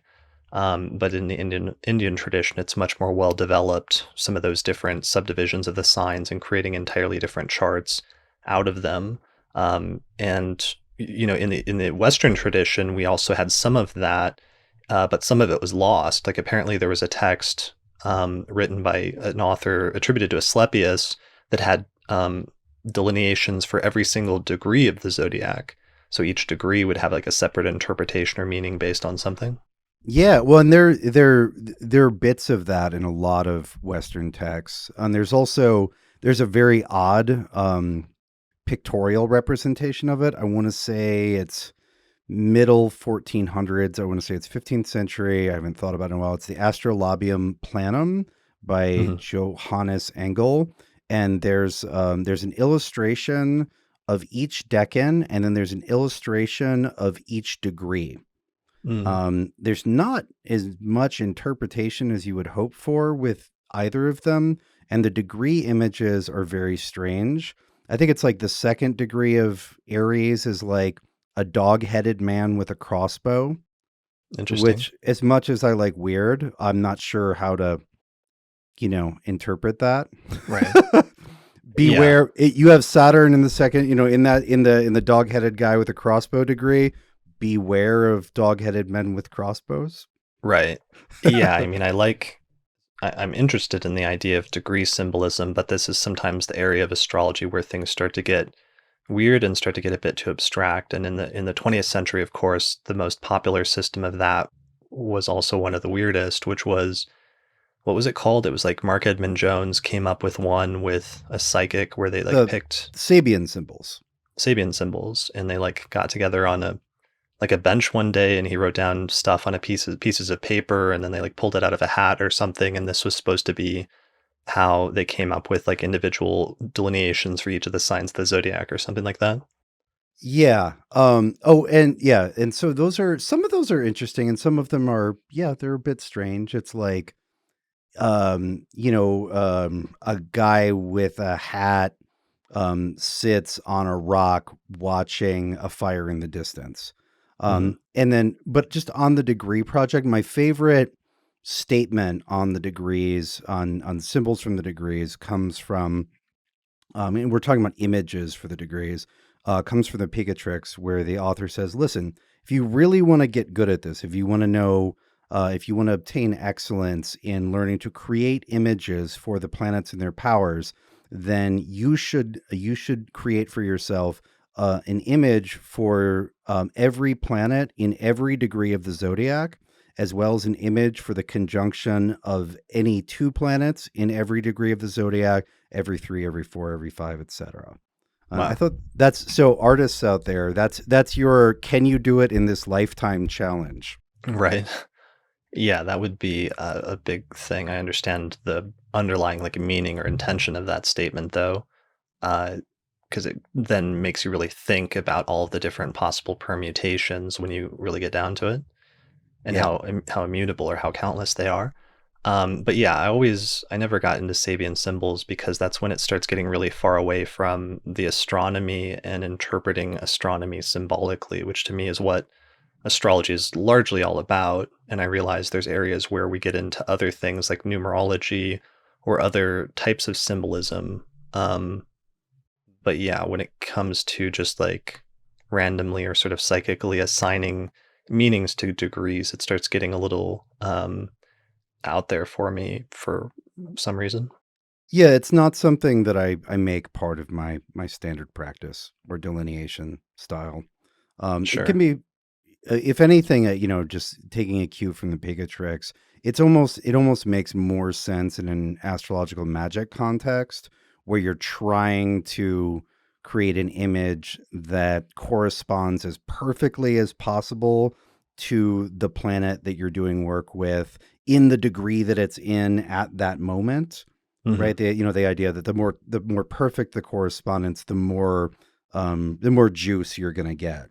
Um, and with the Sabian symbols, it feels a little bit more. It feels a little bit more like sortilege, like drawing cards or throwing runes, than it does astrology. And it's okay that astrology intersects with that, but I know I know what you mean about, like, that doesn't feel like astrology. Hmm. Right. Yeah, starts getting into a different territory. But anyway, that's a separate discussion. And it's just the point was there may be different approaches to figuring out meanings to individual degrees or smaller clusters of degrees. And this then becomes relevant in terms of this issue of what does it mean when planets are at the very beginning or very ends of signs? And they very well may have different meanings in within the context of some of those different approaches and different systems for dividing up the signs into different sections. Yeah, absolutely. And so one of the points that I've been winding around is I've been talking more about the end of a sign, in that we have the critical degree there, we have the malefic bounds there, we have the the metaphor of the planet's life in that sign is almost over. It's about to die and reincarnate in the next sign. But I haven't said as much about what it's like to be at 23 minutes of a new sign, right? Hmm. Having metaphorically just been born. And so one of the you mentioned Schmidt earlier, and one of the things that Robert Schmidt. yeah, Robert Schmidt. Hmm. Him teaching in regard to his work with the Hellenistic astrology texts, is that one of the phasis conditions, or when a planet really stands out, when it stands up and speaks, when it makes an appearance that speaks, is when it is for a couple days after it enters a new sign. That there's an appearance, there's a bullhorn that goes off. There's a, hey, look at me, I'm in a new sign. And so that doesn't happen in the last degree. That happens immediately upon its entrance into a new sign. And which is, Yeah. and so there's that, right? Just like a birth is signaled, right? Hmm. And well, so technically a planet crossing over is both a funeral and a birth, right? If we're using length of life as a metaphor here. Um, and you have, as I said, that doubling down of the smaller division. We're talking about the duods, like the duod doubles down Hmm. um, for the first 2 degrees and 30 minutes on the sign. The one of the so the type of decanic division that you were talking about, where the first decan of a sign has the quality of that sign. So in the division by 3, there's also a double down. In the division by 7, not used so much in Western astrology, it doubles down. In the division by 9, it also doubles down. So in a lot Right. of these divisional charts, the first section of 3, of 7, of 9, of 12, the very first section is a double down, So it's right? almost like the most pure essence of that sign, at least in that approach, then that would be going in the direction of the most pure essence of the sign is at the beginning, and on some level, when you're looking at it from that perspective of the subdivisions being of the same quality for the first whatever few degrees of the sign. Yeah, well, and so it's interesting, right? Because so generally speaking, when a planet holds the same sign in multiple divisions, it's thought to be stronger. Right. Right, That's and that called Vargotama. right when yeah, exactly.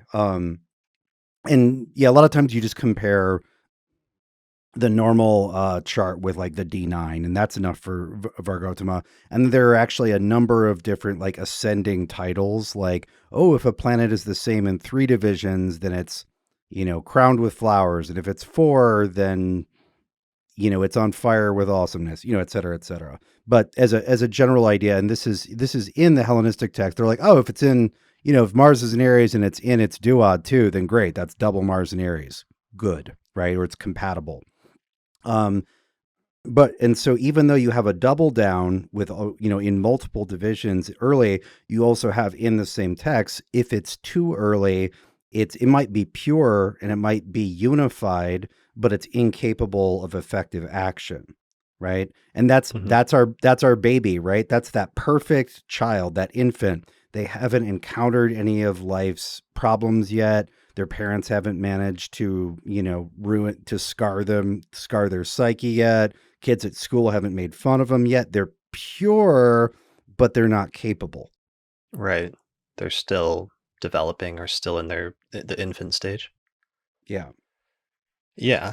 Um, all right. I like this. I like what we've covered already. One of there's two other notes that I have that are going to lead us on separate tangents. One of the ones before I forget, I mean, one of the underlying questions though is sometimes I still wonder, and that's why I wanted to have a discussion with you about this and while we're doing this discussion, because I wanted it to be nuanced and because I myself sometimes am still unsure where I could see it not just going either way. I'm fine with adopting um on the one hand, there is a stark difference between different signs, And even my approach to like rectification, for example, let's say, is that there's a pretty strong difference that you can, if somebody says that they were born within a 3 or 4 hour time frame and there's two possible rising signs, like that's something I can do where I think I can figure out and rectify a person's chart and tell them what rising sign they have, especially using whole sign houses, where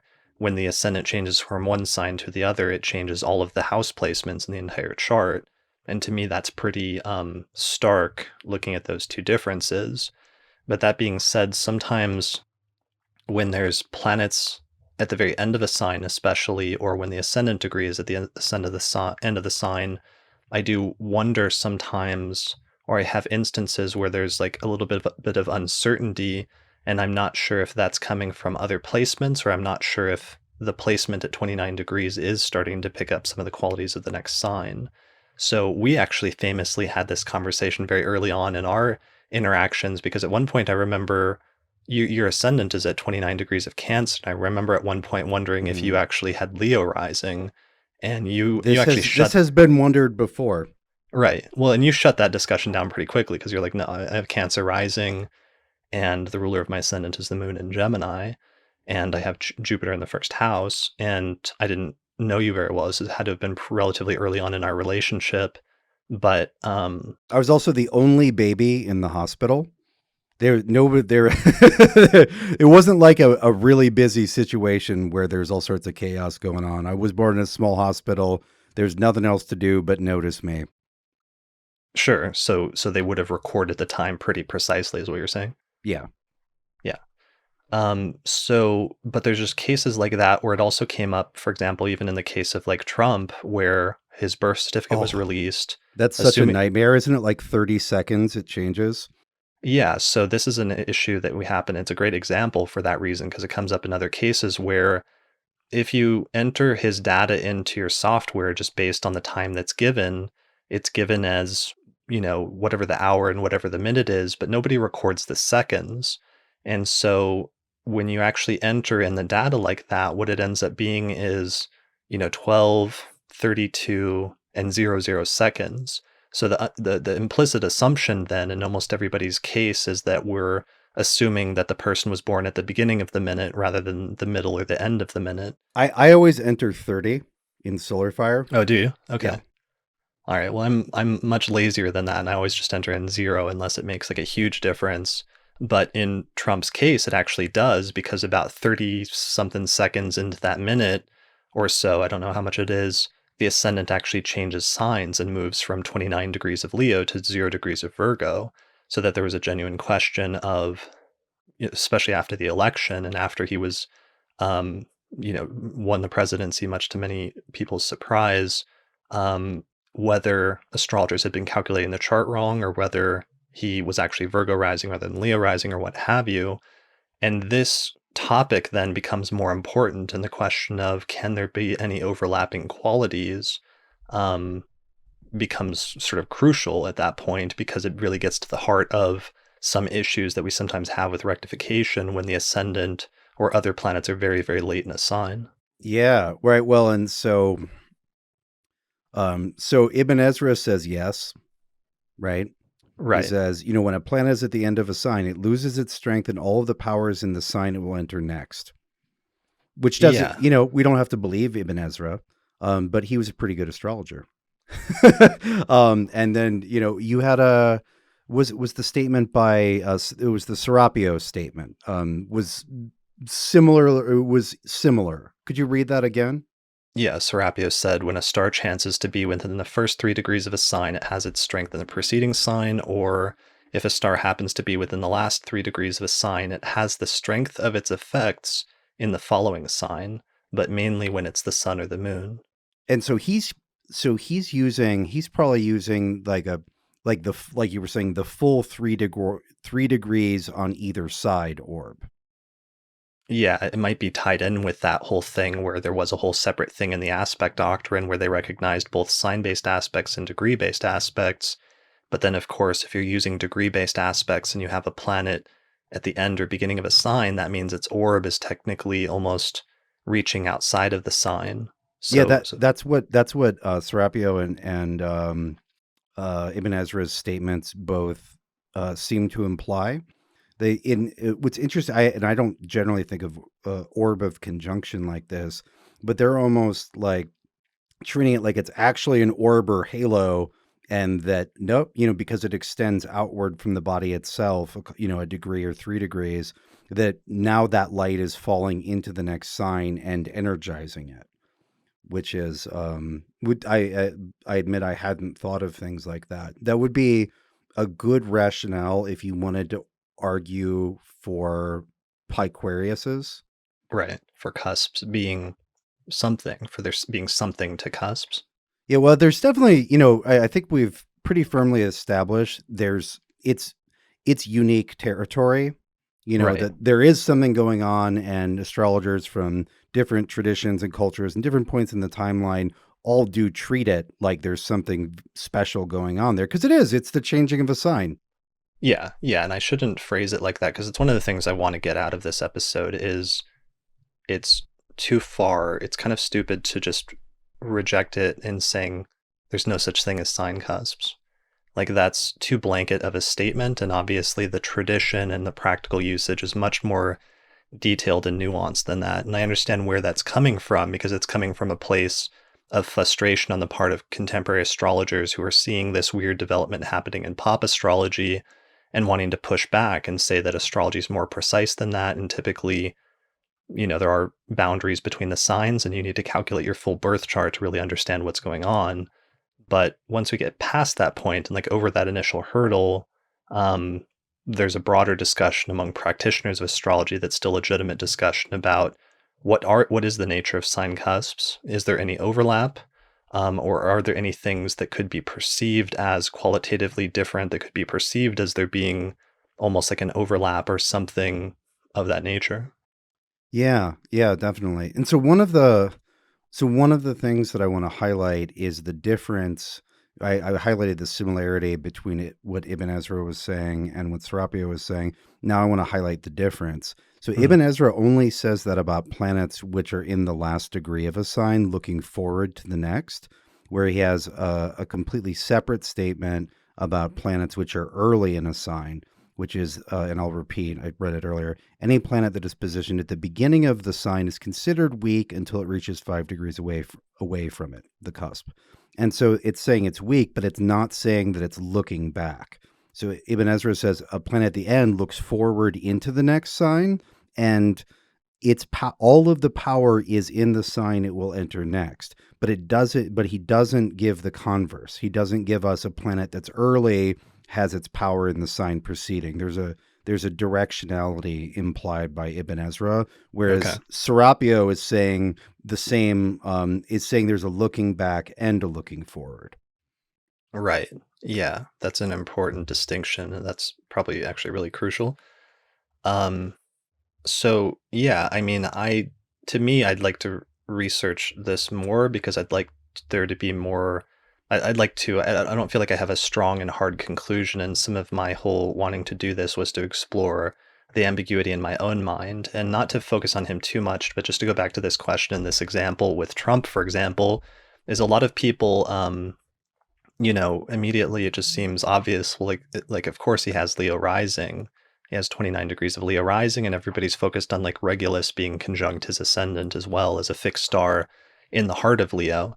And many of the like stereotypical Leo type qualities, him exhibiting those very strongly. But when in the post-election period, one of the things that I was trying to explore was just check all of my assumptions. And one of the things that did bother me was certain personality traits that he exhibited, and those were the things that were making me wonder if it wasn't 0 degrees of Virgo, like this reported thing saying that he was kind of like a germaphobe and that he didn't like to shake hands and that he would like wash his hands after doing so or try to avoid it, which is so bizarre because he doesn't otherwise have any placements in Virgo, and that's type kind of a thing that you would more commonly, I think, astrologers might associate with Virgo. Oh um, yeah, and non-astrologers as well. Right. So, but in the end, ultimately, I still feel okay saying that he has Leo rising, and that's where it came back to Leo rising with Mars in the first house, the sun ruling the ascendant, with the sun being in Gemini, conjunct Uranus in the 11th, etc., etc.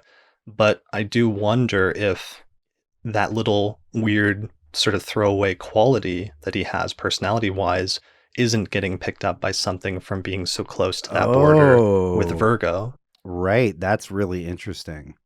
Right. So So, just because there's a Virgo quality doesn't mean it's in Virgo if we're using either Ibn Ezra or Serapio. right. Yeah, Oh, and that's that's an all I'm saying interesting is take on it. there's stuff like that that sometimes makes me wonder, or yeah, there's other instances like that we could go into, but I want to use this to start a discussion, like that nuanced discussion about that once we've sort of pushed aside the pop thing a little bit and we've tried to clarify that, then we can have more of like an open and genuine discussion about, does that happen at all? Or are there instances where that does seem to be a genuine thing? Or can that be explained in some other way so that some other astrologer might say, no, it comes from this indication in his chart? Because that's actually the next, and it's getting close to one of the final points, which is we run into an issue with learning astrology that comes up pretty frequently where when you're learning astrology, sometimes you learn something and you identify with, especially in your own chart, or you learn about a certain placement that you identify with and makes sense. But then later on, it turns out there's another placement that indicates something very similar or indicates the same thing, but just from a different perspective. Yeah, the oh, that's where that's coming from. Yeah. So sometimes, like, you'll learn astrology and you'll think, oh, I really identify with that. But then you'll change, let's say, house systems, or you'll change planetary rulership schemes or something like that. And you'll find a very similar signature that can be interpreted in a very similar way, but it's coming from a completely different place or a completely different angle. Mm-hmm. And so that's something, it's like a nuance. It's a thing you have to be careful about when you're learning astrology because there's many overlapping techniques in astrology that can sometimes indicate similar things or sometimes indicate the same thing. And you have to, as a result of that, be careful that you're not thinking something is coming from one area when in fact it's coming from something else, which is actually saying that more strongly. Yeah, yeah, and that that's such an important point for so many reasons that I'm having a hard time fishing up the most important reason that that's important right now. Yeah. Well, it just goes back to our core initial answer, which is every astrologer's answer for the initial question of if your sun is late in one sign, then you may have other planets that are placed in the adjacent sign, which may explain why you think that you're both or why you resonate more with one rather than the other. But that then leads us back to other important points that we should sort of make before we close this down, which is that in advanced astrology, the sun is not always the focus, but instead there can be things like the ascendant, the ruler of the ascendant, or even much more advanced concepts like in ancient astrology, the overall ruler of the chart called the master of the nativity, which can play a dominant role in indicating things like character and personality based on what planet it ends up being in a chart. And that can be another reason why a certain sign might be dominant in a person's chart or a person's personality that you might not think of otherwise. And that Yeah, becomes or sort of relevant. yeah, right. There are other ways that qualities can become prominent. No matter what else is going on, if you have Mars conjunct the midheaven, you're gonna read more Aries Scorpio. Um, Right. and actually, I just want to pause for a second. And so you brought up my ascendant, right? So Yeah. it's 28 degrees, and Okay. so it's certainly not in Leo. But if we look at it from Serapio's perspective, or extend Ibn Ezra's perspective by half a degree, then we would say that although my ascendant is in Cancer and Jupiter is in Cancer, the light of Jupiter, or the orb of Jupiter's conjunction, extends into Leo. And just on a off the cuff, thinking about my life level, like I can see some of the light of that extending into Leo. It's not where it's coming from, but subjectively in this moment, if somebody told me that, I would not argue with them at all. They'd be like, yeah, and some people might think you're that because the light extends there, but really you're coming from here. And they would delineate Cancer. I'd be like, that is where I'm coming from, and people do say that about me. 'Cause Right. you're not, Yeah. So you is your time 2:55 p.m.? Yeah, it's actually been rectified to 257. Okay. Um, Wait, 257. So that's even later. That because in Solar Fire that's coming up as 2900 for me at 255. So if it was 257, then it would be like 29 and change, right? yeah. Okay, sorry. I thought you said 28 a minute ago, so I just wanted to clarify that. So it's Oh, definitely there. 29 Cancer rising. Well, so I mean, rectifications are rectifications. I think Yeah. that's a good one. I won't go into the five pros and the two cons for that. But yeah, I think it's I'm pretty confident that rectification. What's on the birth certificate is 255, which I think might have been rounding down to the nearest 5 minutes. Okay. Yeah, so yeah, I mean, I wasn't gonna go there too much, but that's another one of those instances where I sometimes wonder. I mean, you're one of my closest friends that doesn't fall in the bizarre thing that I have where most of the people I know are Leo rising basically. You're like one of the few exceptions, and you happen to have like 29 Cancer rising, so it's one of those things where not that I'm wondering that your ascendant is in Leo at this point, but I do wonder sometimes if planets at the end of the signs don't start picking up some of the quality of the next sign. Yeah, that's the best. That's I didn't even think about that before we had this discussion. Just that little bit of light leaking into Leo makes a lot of sense to me. Also, Sure. my Jupiter, which is in the very end of Cancer with the ascendant, regressed. It crossed the sign boundary back from Leo into Cancer the week before I was born. Right. Right. It's at 2939 Cancer, so it just moved from Leo back into Cancer. Right, because What? Kelly's born a week before me, and she has Jupiter in Leo. Okay, right.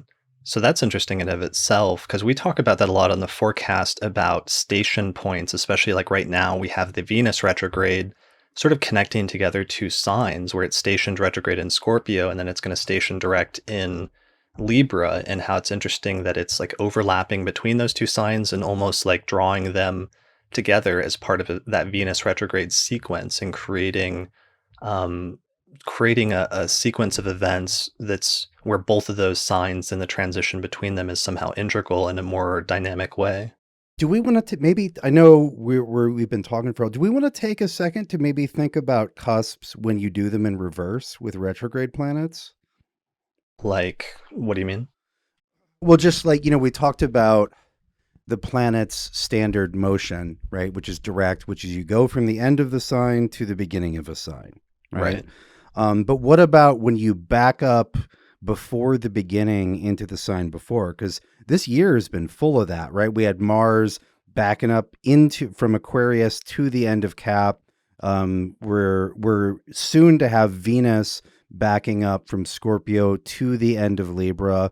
And then this Mercury retrograde, which starts in 3-ish weeks, backs up from Sagittarius to the very end of Scorpio.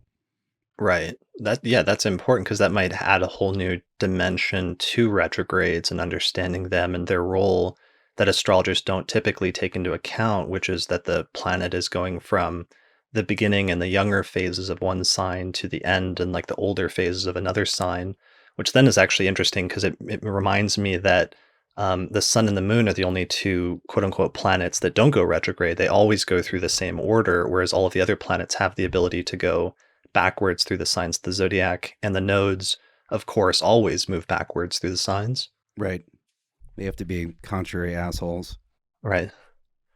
So, yeah, I But mean, that's interesting. That could be a really worthwhile line of research to sort of go down in terms of exploring this issue more.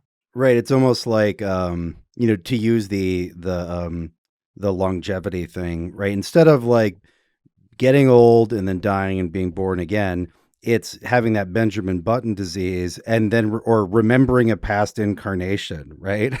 Because you go from like I'm an infant and now I'm really old. And you flip. Usually we're, old and then let's give it another go. Let's do another life. Yeah, I love that also because retrogrades are often about going back to something that you thought you had finished earlier and like returning back to and revisiting something. And with retrogrades crossing sign boundaries, it is really like you're you're retreading and going back to ground that was like old and had matured already and reached a sort of stage of completion, but for some reason you're unexpectedly revisiting it. Right. It's like, yeah, something happens which reminds you of when you were 23 and I don't know, working at Subway or whatever. And you're like, oh, and then there's like some sort of closure to that, or you learn something from that, and then you bring that back to the present. Yeah, that's Right. it. And I think we should also just mention the so I got this from my friend Goritza Sfortson, but apparently this is something that Frowley teaches and that she got from him. But I always really liked it is when she looks at planets near a cusp, she looks at the dignity change. And so Venus at the very end of Aries is in its detriment, but it's about to get into Taurus where it's gonna, she's about to come home. And so she would say, oh, Venus is super excited at the end of Aries because she's just about to get to Taurus and is excited in the first degree of Taurus is like, oh, thank God I'm home. And then, the opposite, like, let's say, so we've experienced this year, we experienced it 3 times, is Venus going over the Libra Scorpio boundary, where Venus is like, I'm in Scorpio, I'm in Libra, this is great. I have my scales and my fine dress, and oh, now I have to go to Scorpio and hang out, at the butcher's shop, right? Right. It's like, oh, this sucks, right? But whereas Venus, what we're about to experience now is Venus's return back to Libra.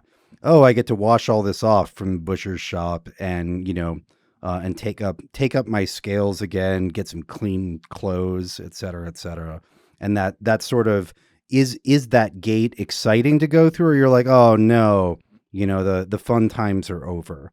I found that to be a very practical and also just kind of fun and descriptive way of thinking about planets that are about to change signs or have just changed signs. Yeah, I like that because it's more of that dynamic approach to astrology that sometimes you see in transits, but it also comes out especially in horary, and that exchange between, like, especially with the current Venus retrograde, we talked a lot on the forecast episode about the idea of it like being in exile in Scorpio versus like coming home in Libra, as you just said. Yeah, it's fun. So in the Parashara Jyotish, there's a set of conditions called Avasta, which is like how is the planet feeling, and so age is part of that.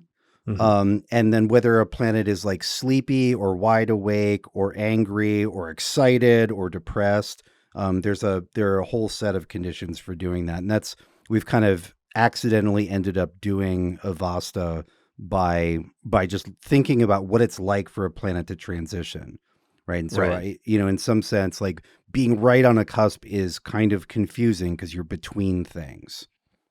Right. So, and then just to give his name, the astrology you were talking about, it came from your friend Goritza, but she was citing her teacher, who is John Frawley. Yeah, well, it was just something Goritza would do when she would interpret charts, and I was like, "Oh, I'm going to steal that. That's great." And then we were talking about it, and I think mentioned it to Kelly, and Kelly's like, "Oh yeah, Frelly teaches that." So that's probably Yeah. where Goritza got it. I was just Okay. giving credit. We didn't have a sit down discussion where Goritza was like, "I made this up. This is my patented thing." I just saw her doing it, and I was like, "Oh, I like that. I'm gonna steal it." Yeah, and I was just mentioning it because there's 2 Frawleys. There's the Renaissance astrologer, the traditional astrologer, John Frawley, and then there's the very prominent Vedic astrologer, David Frawley. So Right. sometimes people mix them up. So I just wanted to Yep. clarify for the record who it was. Yeah, the Renaissance one, Got it. which is Okay. probably a good distinction to make because I've been talking a lot of Vedic. So Right. Yeah. All right. So I think we've covered a lot. Like we've done this pretty extensively. We've covered all the main points I think that I wanted to cover. And again, I think the main point was just to discuss the issue with a lot of nuances and details and to create sort of a foundation so as a community we can have future discussions about this. And there's going to be disagreements. There's some astrologers that are going to still very loudly want to contend that that the cusp distinction is very strict and there's no anything between them. There may be other astrologers that continue this new development of saying that there is overlap. It'll be interesting to see where that goes. But I at least wanted to just like outline the issue and some of the different possible solutions and possible scenarios. Yeah, and I'm happy to have been part of that. I also want to facilitate that as a discussion rather than a yes no. And we've given multiple texts that give interesting and contradictory opinions, Right. right? Yeah, as is the astrological tradition. Yes, that is a that is an integral part of our tradition is arguing about half degrees here and degree maybe even whole degrees there. Does the orb does that orb extend backward into the sign before or only into the sign to come, or Right. neither, right? Yeah, and just dealing with nuance and dealing with the fact that the world is nuanced and astrology is nuanced, and as with cusps, sometimes there are no clear answers. Sometimes you gotta deal with, and you gotta be okay with that sense of ambiguity. And yeah, that doesn't mean you can't come down on a specific conclusion or a specific answer, which is perfectly fine. But yeah, that's one thing that I've always tried to do on the podcast is explore both sides of different, especially tricky issues, so that people can then make up their own mind about which direction they want to go with that, knowing all of the background and the sort of facts going into it. Yeah. Well, and also to a certain degree, when we're looking at any factor, this included, when does it matter and why? Does it matter for for all of the different reasons you'd interpret the planet?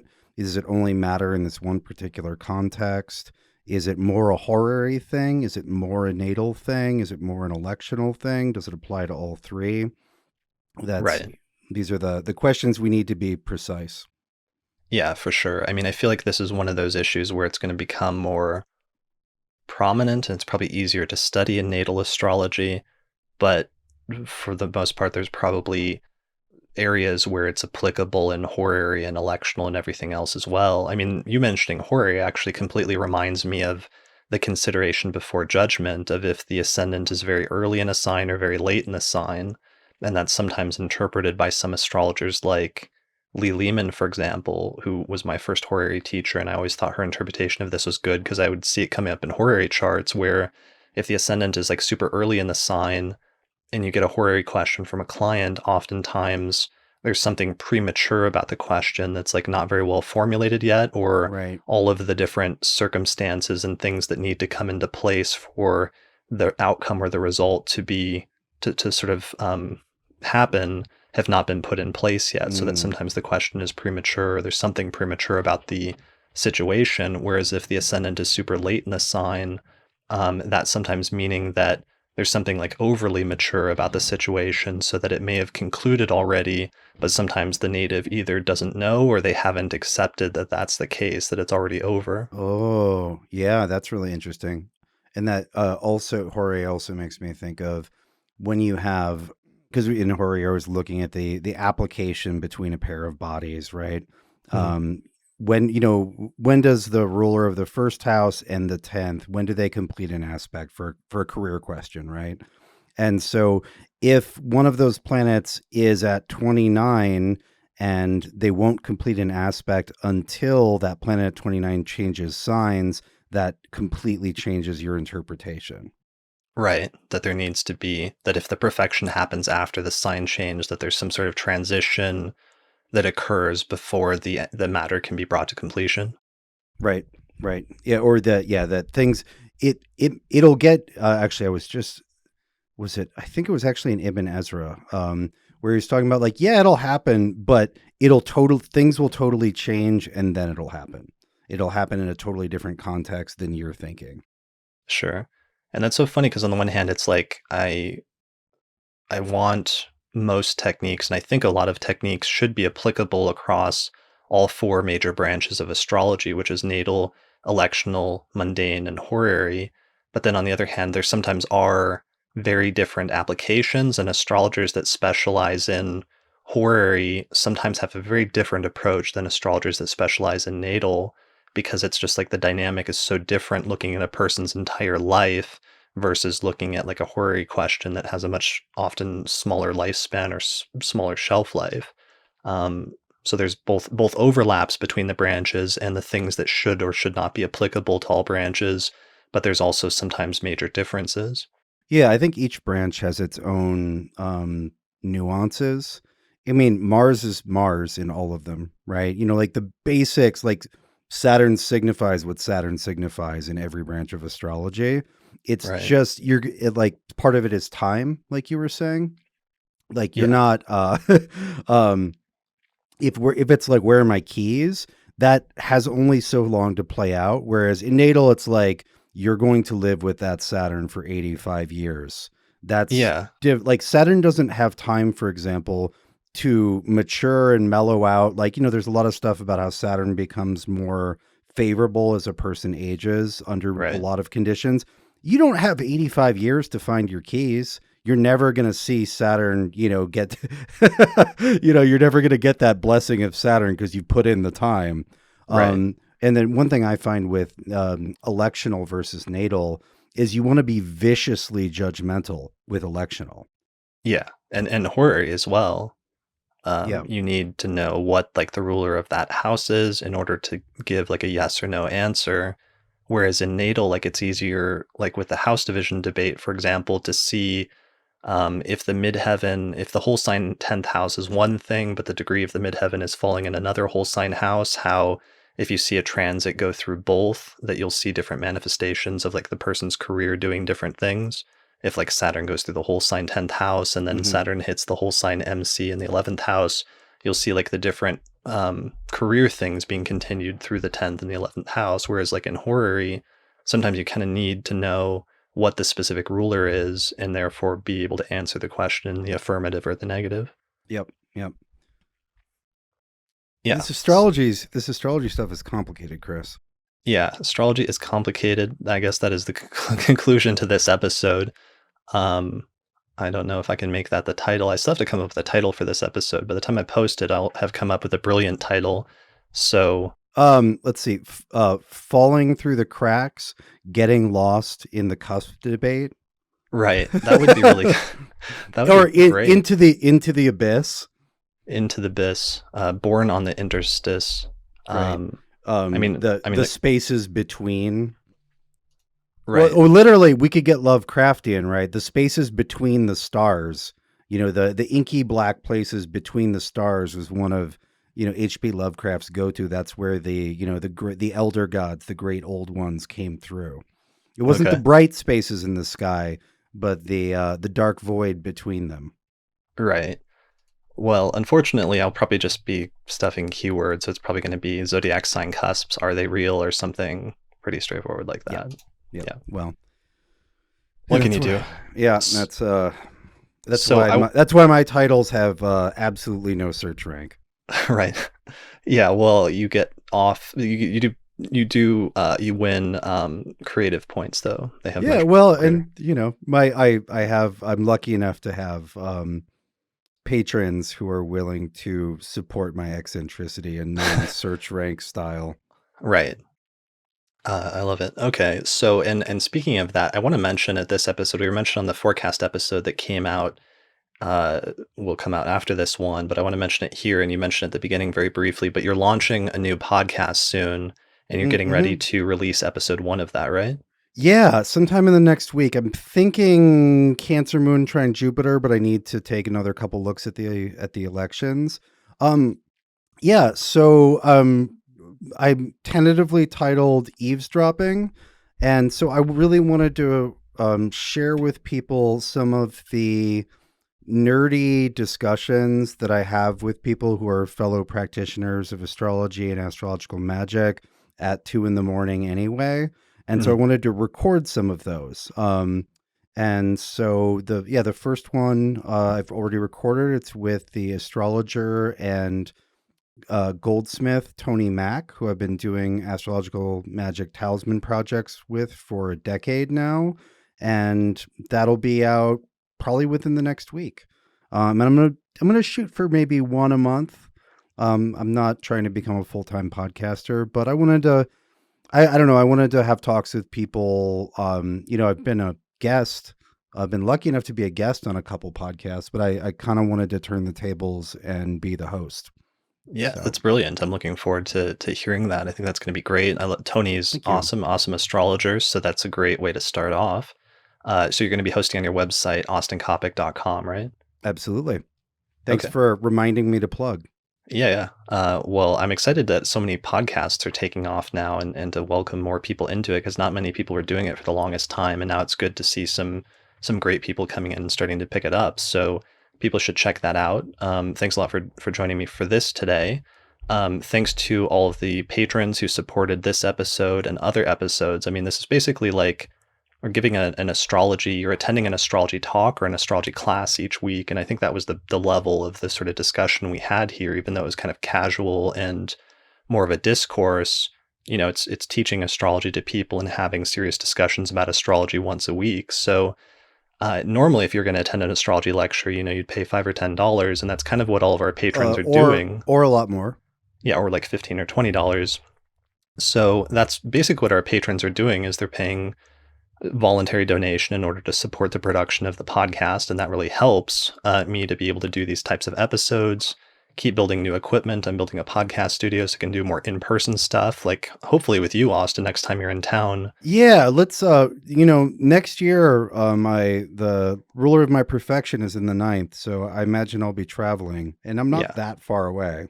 Yeah, travel time. Last time you were here, I was just starting to get set up last time you were in Denver for that tarot conference. And that was actually when I launched the Patreon. So things have changed. If you want to support this effort, you want to support the production of future episodes, go to the astrologypodcast.com/subscribe for more information about the Patreon and some of the bonuses and benefits you get for becoming a subscriber or a patron. And I think that's it. Anything else you want to mention before we wrap it up? Oh No, I yeah, don't check out think so. our Oh, Zodiac sign series. This is falling right in the middle of that, but if you're just finding this episode on its own, you would really want to listen to. We've already recorded part 1 of our series where Austin and Kelly and I go through the individual meanings of each of the 12 signs of the Zodiac. We already went through the first 6 signs in part 1, which I believe was episode 174 or 175 of the Astrology Podcast. And then in November, we're going to record part 2 for the last 6 signs, which is Libra through Pisces. So that would be a great follow-up if you want to listen to other episodes related to this topic. And we'll be recording that again in the next few weeks. yeah. Looking forward to it. Awesome. Cool. All right. Well, thanks everybody for listening. Be sure to rate the show on iTunes if you want to show some support, since that always helps other people to find it. And that's it. So thanks for listening to this episode of the Astrology Podcast, and we'll see you next time.